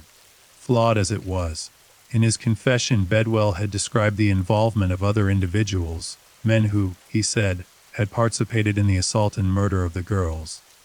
While the confession itself was unreliable, the detail about multiple perpetrators was consistent with the witness sightings and with the practical requirements of the crime. Was it possible that Bedwell's confession, while inaccurate in its specifics, contained a grain of truth? That the girls had been taken by a group of men, and that Bedwell had been one of them, or had at least known about what happened? This possibility was explored but never conclusively resolved. The other individuals named in Bedwell's confession were investigated. Some had alibis. Some couldn't be located. Some were interviewed and denied any involvement. None of them were ever charged. The multiple perpetrator theory remained a theory, plausible, supported by some evidence, but unproven. Another aspect of the investigation that merits discussion is the role of the media. The press coverage of the Grimes sisters case was extensive, relentless, and at times, deeply problematic. The newspapers competed fiercely for scoops, and in their eagerness to break the story, they sometimes published information that was speculative, inaccurate, or outright harmful to the investigation. Details of the autopsy findings were leaked to the press before the investigators had finished processing them. Suspects' names were published before they had been formally charged, exposing them to public vilification and potentially compromising future legal proceedings. Witnesses were interviewed by reporters before the police had a chance to take their statements, and the publicity sometimes altered their recollections. What they remembered was colored by what they had read in the papers. The investigation was conducted, in many ways, in a fishbowl, with every development scrutinized and every mistake amplified by a press corps that was more interested in selling newspapers than in solving the case. The coroner, Walter McCarran, used the press to his advantage, or tried to. He gave frequent interviews, held press conferences, and made public statements that often put him at odds with the police department. He seemed to enjoy the spotlight, and his willingness to share information with reporters, including information that the police would have preferred to keep confidential, created tension and mistrust between the various agencies involved in the investigation. The police department, for its part, was not without blame. Under pressure to show results, they sometimes made premature announcements about suspects and leads that turned out to be false. The Bedwell arrest was the most dramatic example, but there were others. Each false alarm eroded public confidence a little further and made it a little harder for the investigators to do their work without the second guessing of a skeptical press and a frustrated public. The media's role in the Grimes case offers a cautionary tale about the relationship between law enforcement and the press in high-profile criminal investigations. That relationship is always fraught. The press wants information, the police want to control the flow of information. But in the Grimes case, the tension was particularly destructive. It contributed to the atmosphere of chaos and confusion that surrounded the investigation, and it may well have hindered the ability of the police to build a solid case against a suspect. Now, there is another aspect of this case that I want to explore. An aspect that is often overlooked, but that I think is essential to understanding why the Grimes sisters' murders remain unsolved to this day. And that is the question of what the investigation tells us about policing in the 1950s. The Chicago Police Department in 1956 was, by the standards of the era, a large and reasonably well-equipped law enforcement agency. But by the standards of modern criminal investigation, it was operating with one hand tied behind its back. The tools that today's detectives take for granted, DNA analysis, computerized databases, cell phone tracking, surveillance camera footage, forensic counting, geographic profiling, simply did not exist. The investigators had their eyes, their ears, their instincts, and their shoe leather. They had microscopes and fingerprint kits and blood typing. But these tools were crude compared to what would come later. They could determine blood type but not individual identity. They could lift fingerprints but only match them against prints already on file. They could analyze fibers and hairs but not with the precision that modern techniques allow. The investigative methodology was also different. Interrogation techniques were less regulated and more aggressive. Miranda rights did not yet exist. The Supreme Court's Miranda v. Arizona decision was still 10 years away. Suspects could be held and questioned for extended periods without access to a lawyer. Confessions obtained through intimidation and sleep deprivation were admissible in court. The police had enormous power in the interrogation room, and they used it, sometimes to good effect, sometimes to the detriment of justice. The handling of crime scenes was also less sophisticated. Chain of custody protocols were less rigorous. Evidence collection was less systematic. The concept of trace evidence, the tiny invisible fragments of material that can link a suspect to a crime scene, was understood in principle but not practiced with the meticulous attention to detail that modern forensic science demands. It is entirely possible, even likely, that physical evidence at the German Church Road dump site was missed, contaminated, or destroyed through inadequate handling. And then there was the sheer volume of the investigation. Hundreds of tips, dozens of suspects, multiple agencies, thousands of pages of reports, statements, interview transcripts, and forensic findings. In the absence of computers, all of this information had to be organized by hand, typed on carbon paper, filed in manila folders, cross-referenced by human memory and handwritten notes. The possibility of something falling through the cracks, a connection missed, a lead overlooked, a detail forgotten was enormous. And in a case this complex, even one missed connection could mean the difference between solving the crime and not solving it. This is not to excuse the investigators. They did the best they could with the tools they had. Many of them were dedicated, experienced, and deeply committed to finding the killer. But the limitations of the era were real, and they almost certainly played a role in the failure to solve the case. If the Grimes sisters had been murdered in 2006 instead of 1956, the investigation would have unfolded very differently. DNA evidence might have been recovered. Surveillance cameras might have captured the abduction. Cell phone records might have traced the killer's movements. A computerized database might have identified connections that human investigators missed. The tools of modern law enforcement are not perfect, but they are powerful. And their absence in 1957 was a handicap that the investigation never overcame. As the 1950s gave way to the 1960s, the Grimes sisters' case receded from the headlines, but never quite disappeared from the collective consciousness of Chicago. It became one of those cases, every city has them, that people refer to in shorthand. The Grimes sisters. You didn't need to explain what that meant. Everyone in Chicago of a certain age knew. It was part of the city's dark folklore. A ghost story whispered among neighbors, a cautionary tale told to children who wanted to stay out too late. And every few years, something would happen to bring the case back into the light. A new theory, a deathbed confession that turned out to be unreliable, a cold case investigator with a fresh perspective, a journalist writing a book or an article about unsolved murders in Chicago. Each time the case resurfaced, there was a flicker of hope, Maybe this time, maybe now. Maybe someone has finally figured it out, and each time, the hope faded as the new lead turned out to be another dead end. One of the more intriguing developments came in the 1960s, when a man convicted of an unrelated crime reportedly told fellow inmates that he knew who had killed the Grimes sisters. The information was passed along to the authorities, who investigated it, but nothing came of it. The man's story was vague and self-serving.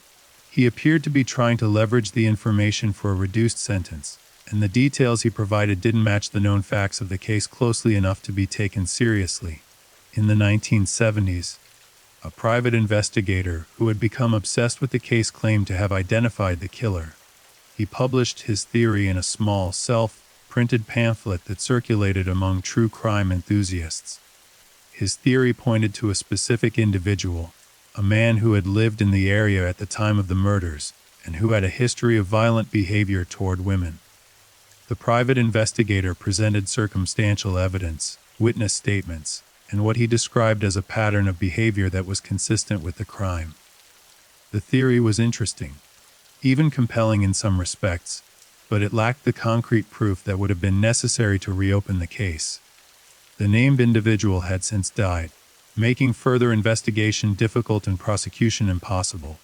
Through all of these developments, Loretta Grimes endured. She aged, her health declined. The years took their toll, but she never stopped fighting for her daughters. She never stopped demanding answers. She attended every public meeting, every press event, every gathering where the case might be discussed. She wrote letters to politicians, to police chiefs, to newspapers. She was a one-woman crusade for justice, powered by a grief that time could not diminish and a determination that adversity could not break. Loretta Grimes passed away in 1989. She was 69 years old. She died without knowing who had killed her daughters. She died without seeing justice served. She died with the same questions she had carried since January 22, 1957, the day the bodies were found, still echoing in her mind, still unanswered, still tormenting. In a just world, Loretta Grimes would have had answers. In a just world, someone would have been held accountable for the murder of her children. In a just world, she would have been able to stand in a courtroom and look into the eyes of the person who destroyed her family and say, "You did this. You took them from me, and now you will pay." But this world is not always just, and Loretta Grimes went to her grave without that satisfaction. Her death did not end the pursuit of answers. Others took up the cause. Family members, advocates, investigators, true crime researchers. The case continued to attract attention, continued to generate theories, continued to defy resolution.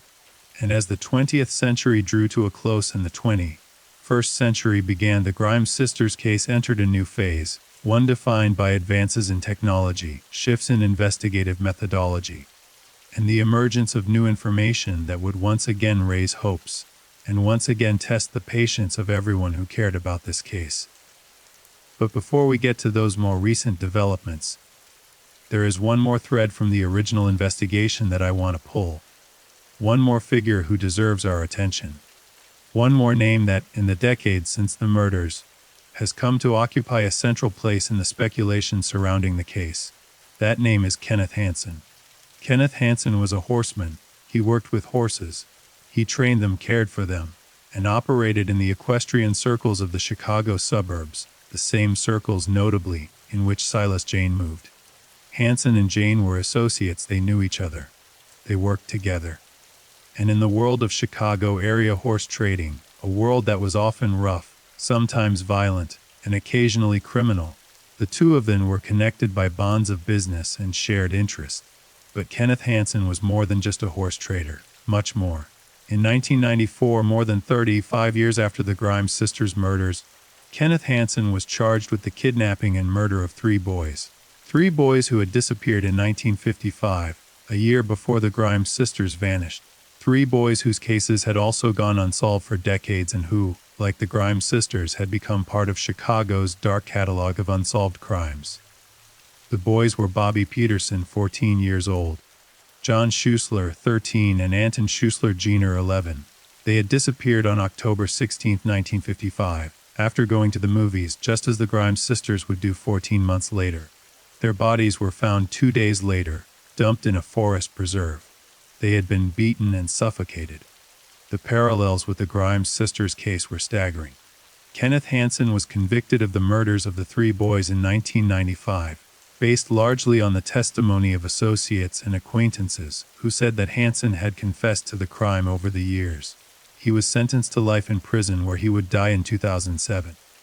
His conviction sent shockwaves through the true crime community and through the circle of people who had been following the Grimes sisters' case for decades.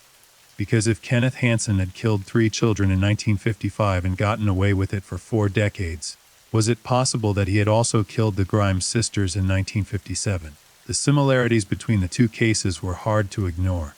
Young victims, abducted after going to the movies, bodies dumped in remote areas on the outskirts of Chicago.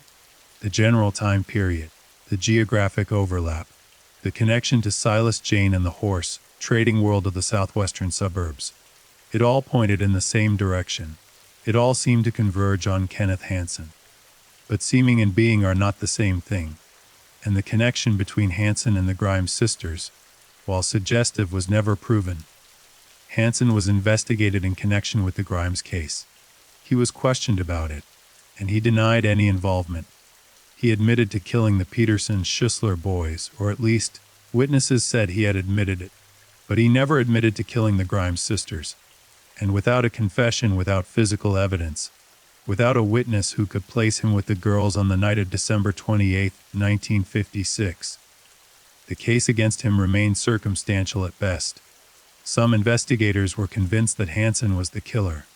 They pointed to the pattern, the targeting of children, the movie connection, the dump sites in the suburbs, the association with Jane. They argued that the similarities were too numerous and too specific to be coincidental. They believed that Hansen had killed the Peterson-Schussler boys in 1955, had gotten a taste for it, and had killed again 14 months later. The Grimes sisters, in this theory, were the second act of a serial predator. Others were less certain. They pointed out that the details of the two cases, while superficially similar, differed in important ways. The Peterson-Schussler boys were all male. The Grimes sisters were female. The boys had been beaten and suffocated. Their cause of death was clear. The cause of death for the Grimes sisters was never definitively established. The boys' bodies were found within days. The Grimes sisters' bodies were not found for nearly a month. The dump sites were in the same general area but not the same specific location. Were these differences significant, or were they just the natural variations that you would expect in crimes committed by the same person under different circumstances? The debate continues to this day. Kenneth Hansen died in prison in 2007, and with him died whatever knowledge he may have had about the Grimes sisters' case. If he killed them, he took that secret to his grave. If he didn't kill them, then the real killer remains unknown, and may also be dead, having escaped justice entirely. The Kenneth Hansen connection lingers like smoke in a room long after the fire has been put out. You can't see the flame anymore, but you can smell it. You know something burned. You just can't quite prove what it was or where it started. And that, in many ways, is the defining characteristic of the entire Grimes sisters case. There are hints everywhere, suggestions, whispers, shadows that move just at the edge of your vision, but dissolve when you turn to look at them directly. The truth is there. It has to be there somewhere, buried in the files and the memories and the geography of the city, but it has eluded every single person who has ever tried to grasp it. Let me now take you deeper into the world that surrounded this case. Because to understand why the Grimes sisters' murders were never solved, you have to understand the ecosystem in which the crime occurred and the investigation unfolded. You have to understand the politics, the personalities, the institutional dynamics, and the social currents that shaped every aspect of what happened and what didn't happen in the weeks, months, and years after Barbara and Patricia disappeared. Chicago in the 1950s was not a simple place. It was a city of layers, of competing interests, of entrenched power structures that operated both in the open and in the shadows. The police department was enormous, one of the largest in the country, but it was also deeply political. Promotions were influenced by connections. Assignments were influenced by alliances. The department was not monolithic, it was a collection of fiefdoms, each controlled by a captain or a commander who had his own priorities, his own loyalties, his own way of doing things. Cooperation between these fiefdoms was not always smooth. Information was sometimes hoarded rather than shared. Leads were sometimes pursued based on political calculation, rather than evidentiary merit. This internal fragmentation had real consequences for the Grimes investigation. The case fell under the jurisdiction of multiple units within the department, as well as the Cook County Sheriff's Office and the Coroner's Office. Each agency had its own chain of command, its own procedures, and its own ideas about how the case should be handled. The result was not a unified investigation, but a patchwork of parallel efforts, each pulling in a slightly different direction. Detectives from one unit would pursue a lead without informing detectives from another unit. Information discovered by the sheriff's office might not reach the police department for days or weeks. The coroner's office released findings to the press before the investigators had time to process them. It was a bureaucratic mess, and in a case where coordination and information sharing were critical, the lack of both was devastating. The political pressures were immense. The mayor's office wanted the case solved. The police commissioner wanted the case solved. The newspapers demanded that the case be solved. The public demanded that the case be solved. Everyone wanted a resolution, and they wanted it fast. This urgency, while understandable, created an environment in which the temptation to cut corners, to make an arrest before the evidence was solid, to announce before the investigation was complete, was overwhelming. The Bedwell fiasco was a direct result of this pressure. The police needed a suspect, they needed an arrest. They needed to show the public that they were making progress.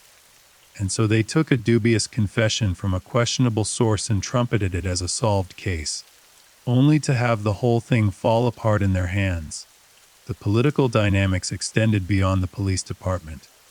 The Cook County coroner, Walter McCarran, was an elected official, and like all elected officials, he was acutely aware of public opinion. His handling of the Grimes case was shaped, at least in part, by political considerations. His willingness to challenge a police publicly, to hold press conferences, to share autopsy findings with reporters, all of this served his public profile as much as it served the investigation. McCarran was not a bad man, and his forensic work was generally competent. But his tendency to play to the cameras introduced an element of theater into what should have been a strictly scientific and investigative process. There were also questions about corruption. I want to be careful here, because I am not making specific allegations against specific individuals, but it would be naive to discuss the Chicago Police Department of the 1950s without acknowledging that corruption was a systemic problem. Payoffs, kickbacks, protection rackets, these were not aberrations, they were features of the system. Not every officer was corrupt, and not every unit was compromised, but the rot was widespread enough that it affected the culture of the department as a whole. Did corruption play a role in the Grimes investigation? There is no direct evidence that it did. But there were whispers, there are always whispers in Chicago, that certain avenues of investigation were not pursued as aggressively as they should have been. That certain suspects were protected. That certain leads were quietly buried. Whether these whispers reflected reality or merely the paranoia of a frustrated public is impossible to say with certainty. But they added another layer of doubt to an investigation that was already drowning in it. And then there was the question of race and class. This is a dimension of the case that is rarely discussed, but it is relevant. The Grimes family was white, working class, and Catholic, a demographic that was well represented in the Park neighborhood and in the police department itself. The case received enormous attention in part because the victims were young, white, female, and sympathetic. Had the victims been different, had they been black or poor, or from a less favored part of the city, the response would almost certainly have been different. This is not a criticism of the attention the Grimes case received. Those girls deserved every ounce of effort that was directed toward finding their killer. It is simply an acknowledgement that the machinery of justice does not operate equally for everyone, and that the resources and attention devoted to the Grimes case were not available to every family that lost a child in Chicago during that era. The class dynamics also played a role in the investigation in another way. Several of the suspects and persons of interest in the case came from the margins of society, drifters, laborers, men with unstable employment and no permanent address. Bedwell was a prime example. He was exactly the kind of person that the police have zeroed in on: rootless, powerless, without the resources or connections to mount a serious defense. He was easy to pressure, easy to break, easy to confess, and when the confession fell apart, the police moved on to the next easy target. Meanwhile, suspects who were more established, more connected, more insulated by wealth or social position, men like Silas Jane, for example, were treated with considerably more deference. Their alibis were accepted more readily. Their denials were given more weight. Their lawyers were better. Their connections ran deeper. The system, intentionally or not, was tilted in their favor. None of this means that the wealthy or well-connected suspect was necessarily guilty and the poor suspect was necessarily innocent. It means only that the investigation was shaped by forces that had nothing to do with evidence and everything to do with power. And in a case where the evidence was already thin, these imbalances mattered. They may have mattered enormously. Let me now circle back to the forensic evidence one more time, because there is an aspect of it that we haven't fully explored, and it's important. The question of when the girls' bodies were placed at the German Church Road site is one that has generated significant debate. The bodies were found on January 22nd, but when were they put there? This might seem like a minor point, but it has major implications for the investigation. If the bodies were placed there shortly after the girls were killed, in late December or early January, then they had been at the site for weeks before they were discovered. This was plausible. The area was remote. Traffic was light, especially in winter. The snow could have partially or fully covered the bodies, making them invisible to anyone driving by. It was entirely possible that the bodies had been there for the better part of a month without anyone noticing. But there was another possibility. Some investigators believed that the bodies had been placed at the site much later, perhaps only days before they were discovered. The evidence for this theory was based on observations about the condition of the bodies and the state of the snow around them. If the bodies had been in the ditch for 3 or 4 weeks, you would expect them to be more deeply embedded in the snow and ice, more covered, more integrated into the landscape. But the bodies appeared to be relatively superficially positioned, lying on or near the surface of the snow rather than buried within it. This suggested to some observers that they had been placed there recently, perhaps during a period of warmer weather that had temporarily melted the surface snow, allowing the bodies to be deposited before the cold returned and the snow accumulated around them again. Why does this matter? Because if the bodies were placed at the site recently, in mid-January, say, rather than late December, it meant that the girls' bodies had been stored somewhere else for weeks before being dumped. It meant that the killer had kept the bodies, had kept them in a freezer, perhaps, or in an unheated building, or in some other location where the cold preserved them. This implied a degree of planning and logistical capability that significantly narrowed the field of suspects. Not everyone had access to a location where 2 bodies could be stored for weeks without being discovered. Not everyone had the nerve to transport 2 bodies to a dump site weeks after the crime. This was someone with resources, someone with space, someone with nerve. The late placement theory also aligned with some of the more credible reported sightings of the girls in the days after their disappearance. If the girls had indeed been seen alive in late December or early January, then they couldn't have been killed on the night of December 28th. They had to have been held alive somewhere for a period before being killed. And if they were held alive and then killed, the question of where they were held became critical. A house, an apartment, a barn, a building on a property somewhere in the southwestern suburbs. This is where the Silas Jane connection becomes relevant again. Jane owned multiple properties in the area: horse farms, stables, outbuildings. He had plenty of space where something or someone could be hidden. He had employees and associates who were loyal to him and unlikely to ask questions. He had a reputation for violence and intimidation that would discourage anyone who did know something from coming forward. If the girls had been held on or near one of Jane's properties, the circumstances would have made it very difficult for anyone to discover them or to speak up about it afterward. But again, and I cannot stress this enough, this is speculation. There is no direct evidence linking Jane or his properties to the Grimes sisters. No witness who saw the girls at a Jane-owned location. No physical evidence recovered from any of his buildings. No confession from Jane or any of his associates. The theory is built on proximity, on possibility, on the kind of circumstantial reasoning that is suggestive but not conclusive. It is the kind of theory that true crime researchers find compelling because it ties together multiple threads: the dump site location, the horse trading world, the Kenneth Hansen connection, into a narrative that feels coherent. But coherence is not the same as truth, and the narrative, compelling as it may be.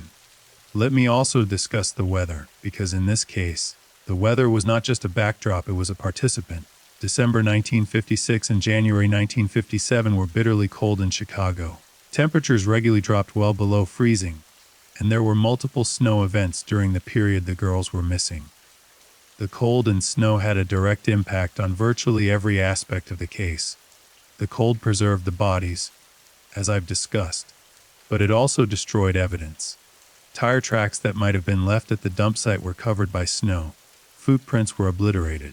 Any biological material that the killer might have left behind, blood, saliva, skin cells, was degraded by the freeze-thaw cycles of the winter weather. The crime scene, such as it was essentially sterilized by nature. The cold also affected the witnesses. People who might have been out on the streets on the night of December 28th were instead indoors, behind closed doors and drawn curtains, huddled against the bitter weather.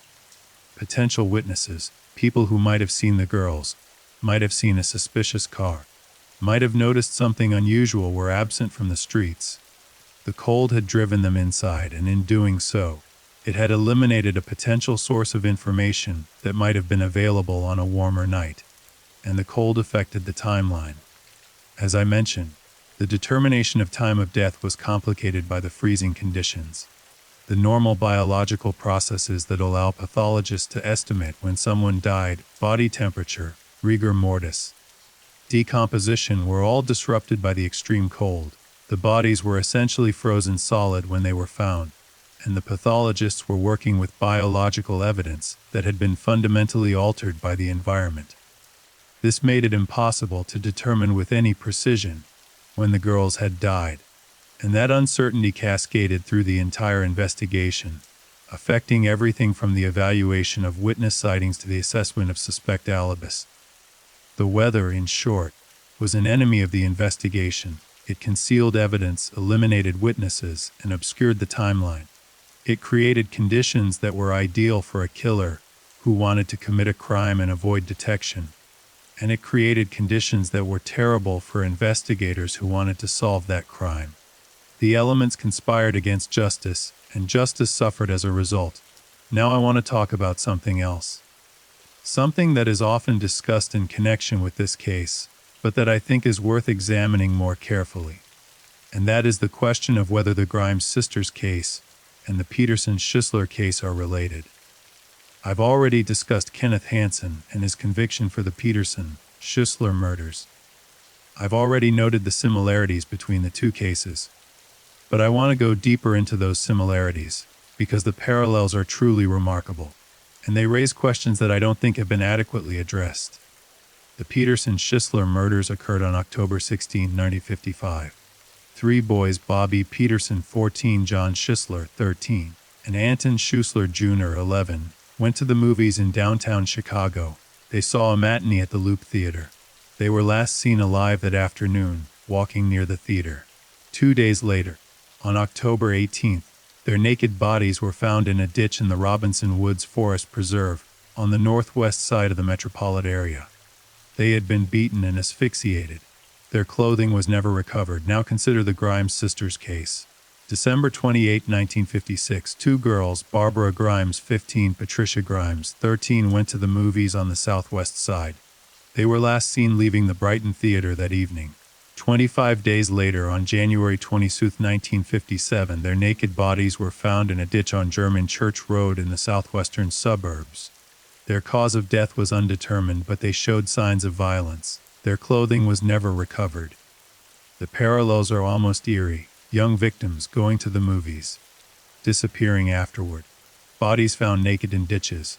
Clothing never recovered. Bodies dumped in remote or semi-remote areas outside the city proper.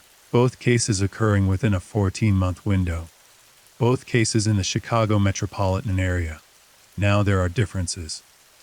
The Peterson-Schisler victims were boys. The Peterson-Schisler bodies were found quickly. The Grimes bodies were found after 25 days. The Peterson-Schisler victims had clear signs of violence, beating and suffocation. The Grimes victims' cause of death was ambiguous. The dump sites were in different parts of the metropolitan area, the northwest side for Peterson-Schisler, the southwest suburbs for Grimes. These differences are real and cannot be dismissed. But the similarities are also real, and they raise a question that I think is legitimate. Were these crimes committed by the same person or group of people? Kenneth Hansen's conviction for the Peterson-Schisler murders makes him the obvious candidate for a link between the two cases. If he killed the 3 boys, did he also kill the 2 girls? The theory is plausible. Hansen was active in the area. He had the means, access to vehicles, to properties, to the kind of remote locations where bodies could be stored and dumped. He had the temperament, a capacity for violence against children that was demonstrated by the Peterson-Schisler murders. And he had the opportunity. Nothing in his known timeline would have precluded his involvement in the Grimes case. But plausibility is not proof, and the specific evidence linking Hansen to the Grimes case is thin. When Hansen was investigated for the Grimes murders, he denied involvement. No physical evidence tied him to the girls. No witness placed him with them. The only connection was the pattern, the similarities between the 2 cases, and while the pattern was suggestive, it was not by itself sufficient to bring charges. There is also the possibility that the 2 cases were committed by different individuals who happened to operate in a similar manner. Predatory criminals sometimes develop similar methods independently, especially when those methods are dictated by the practical requirements of the crime. Abducting victims after they leave a public place like a movie theater. Stripping the bodies to remove evidence. Dumping the bodies in remote areas. These are not uniquely creative choices, they are the logical steps that any criminally minded person might take to commit a crime and avoid detection. The similarity of method doesn't necessarily mean the same perpetrator. It might simply mean that 2 different predators arrived at similar solutions to similar problems. Furthermore, the differences between the 2 cases might be more significant than they initially appear. The choice of male victims in one case and female victims in the other is potentially important. Sexual predators, and these crimes had sexual dimensions. Whether or not sexual assault was conclusively proven, often have specific preferences regarding the age and gender of their victims. A predator who targets boys may not be the same predator who targets girls. The behavioral profile is different. The motivation is different. The fantasy is different. While it's not impossible for a predator to cross gender lines, it's unusual enough that it should give us pause before assuming a link between the 2 cases. The honest answer is that we don't know. We don't know if Kenneth Hansen killed the Grimes sisters. We don't know if the Peterson-Schisler and Grimes cases are connected. We don't know if there is some other individual, as yet unidentified, who committed one or both crimes. We are left with questions, with theories, with possibilities, but not with answers. And that, as much as anything, is the tragedy of this case. Not just that 2 girls were murdered, but that the truth of their murder has remained hidden for nearly 7 decades. The passage of time has been both a blessing and a curse for the Grimes sisters case. On one hand, time has brought new tools and new perspectives, advances in forensic science, improvements in investigative methodology, the development of criminal profiling as a discipline.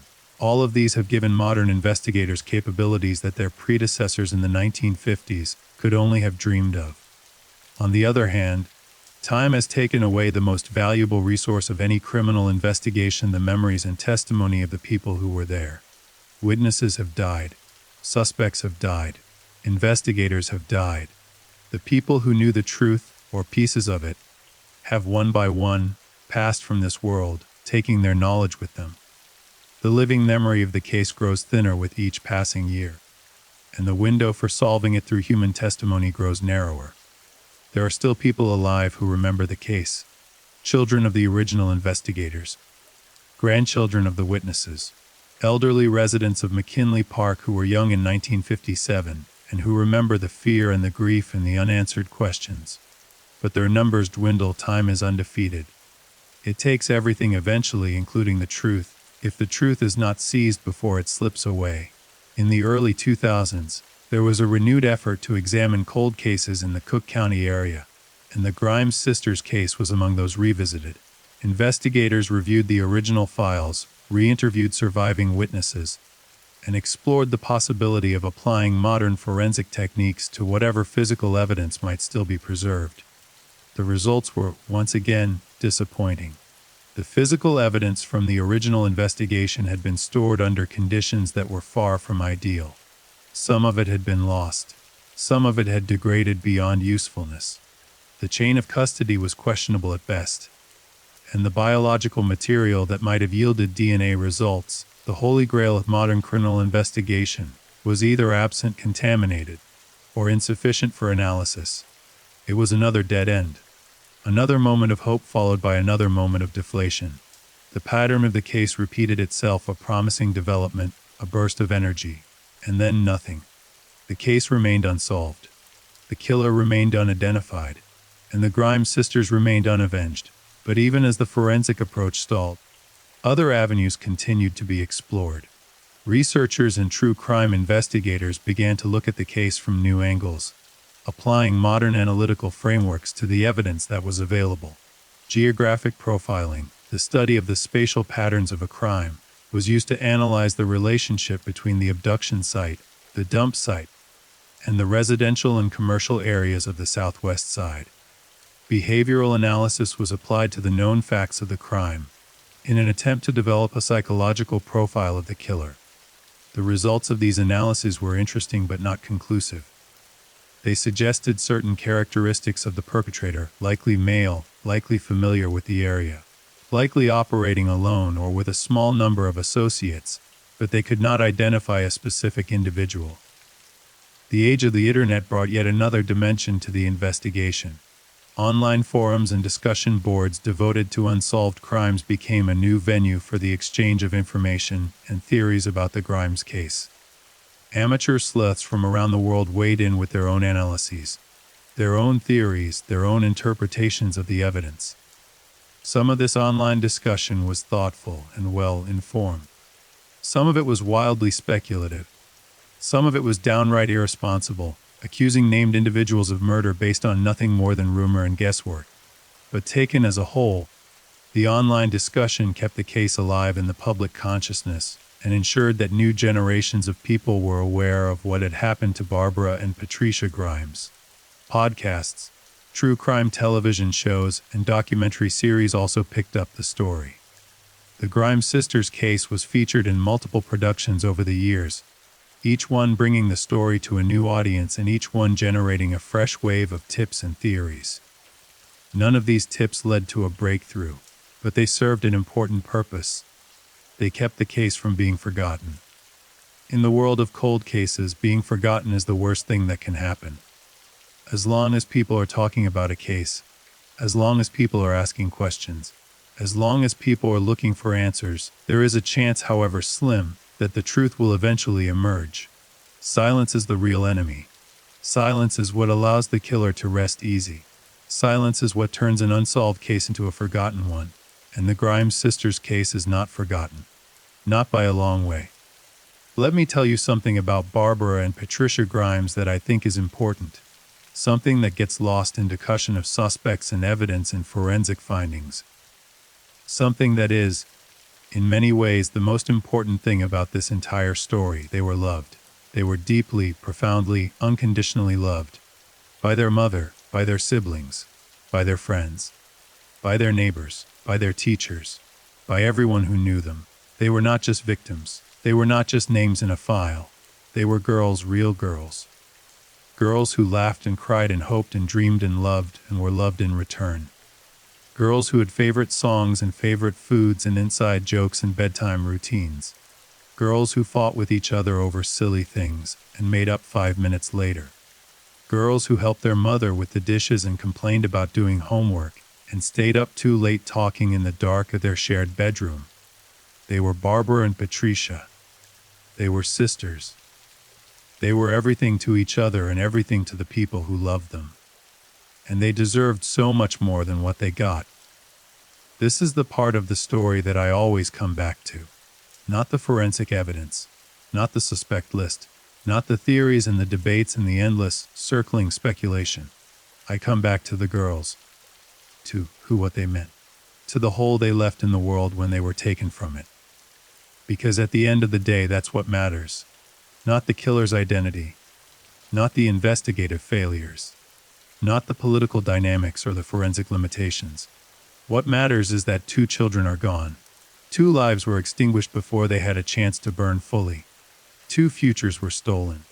2 girls who should have grown up to be women, to fall in love, to have careers, to raise families, to grow old, were denied all of that. Every single bit of it taken. Forever. And whoever took it from them, whoever that person was, whatever their name, whatever their motive, they committed not just a crime against Barbara and Patricia, but a crime against all of us. Against our collective faith in the goodness of the world. Against our belief that children are sacred and that innocence should be protected. Against the fundamental contract of human society that says we look out for each other, we protect the vulnerable, we do not prey upon those who cannot defend themselves. That contract was broken on the night of December 28, 1956. It was broken violently and irrevocably. And the fact that the person who broke it was never held accountable is not just a failure of the criminal justice system. It is a moral failing, a wound in the fabric of justice itself. But the story is not over. Not yet. Because as long as people care, as long as people remember, as long as people refuse, the case will never be solved. There is hope. Slim hope, perhaps. Fading hope. But hope nonetheless. The years continued to pass. The 2010s brought another wave of interest in the case, driven largely by the true crime renaissance that swept across American culture. Podcasts dedicated entire seasons to unsolved Chicago murders, and the Grimes sisters were always among the cases discussed.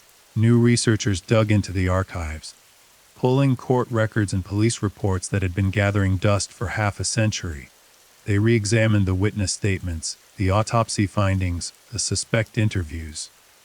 They mapped the geography of the crime with modern tools, overlaying the known locations: the Grimes home, the Brighton Theater, the German Church Road dump site, onto satellite imagery, and looking for patterns that the original investigators might have missed.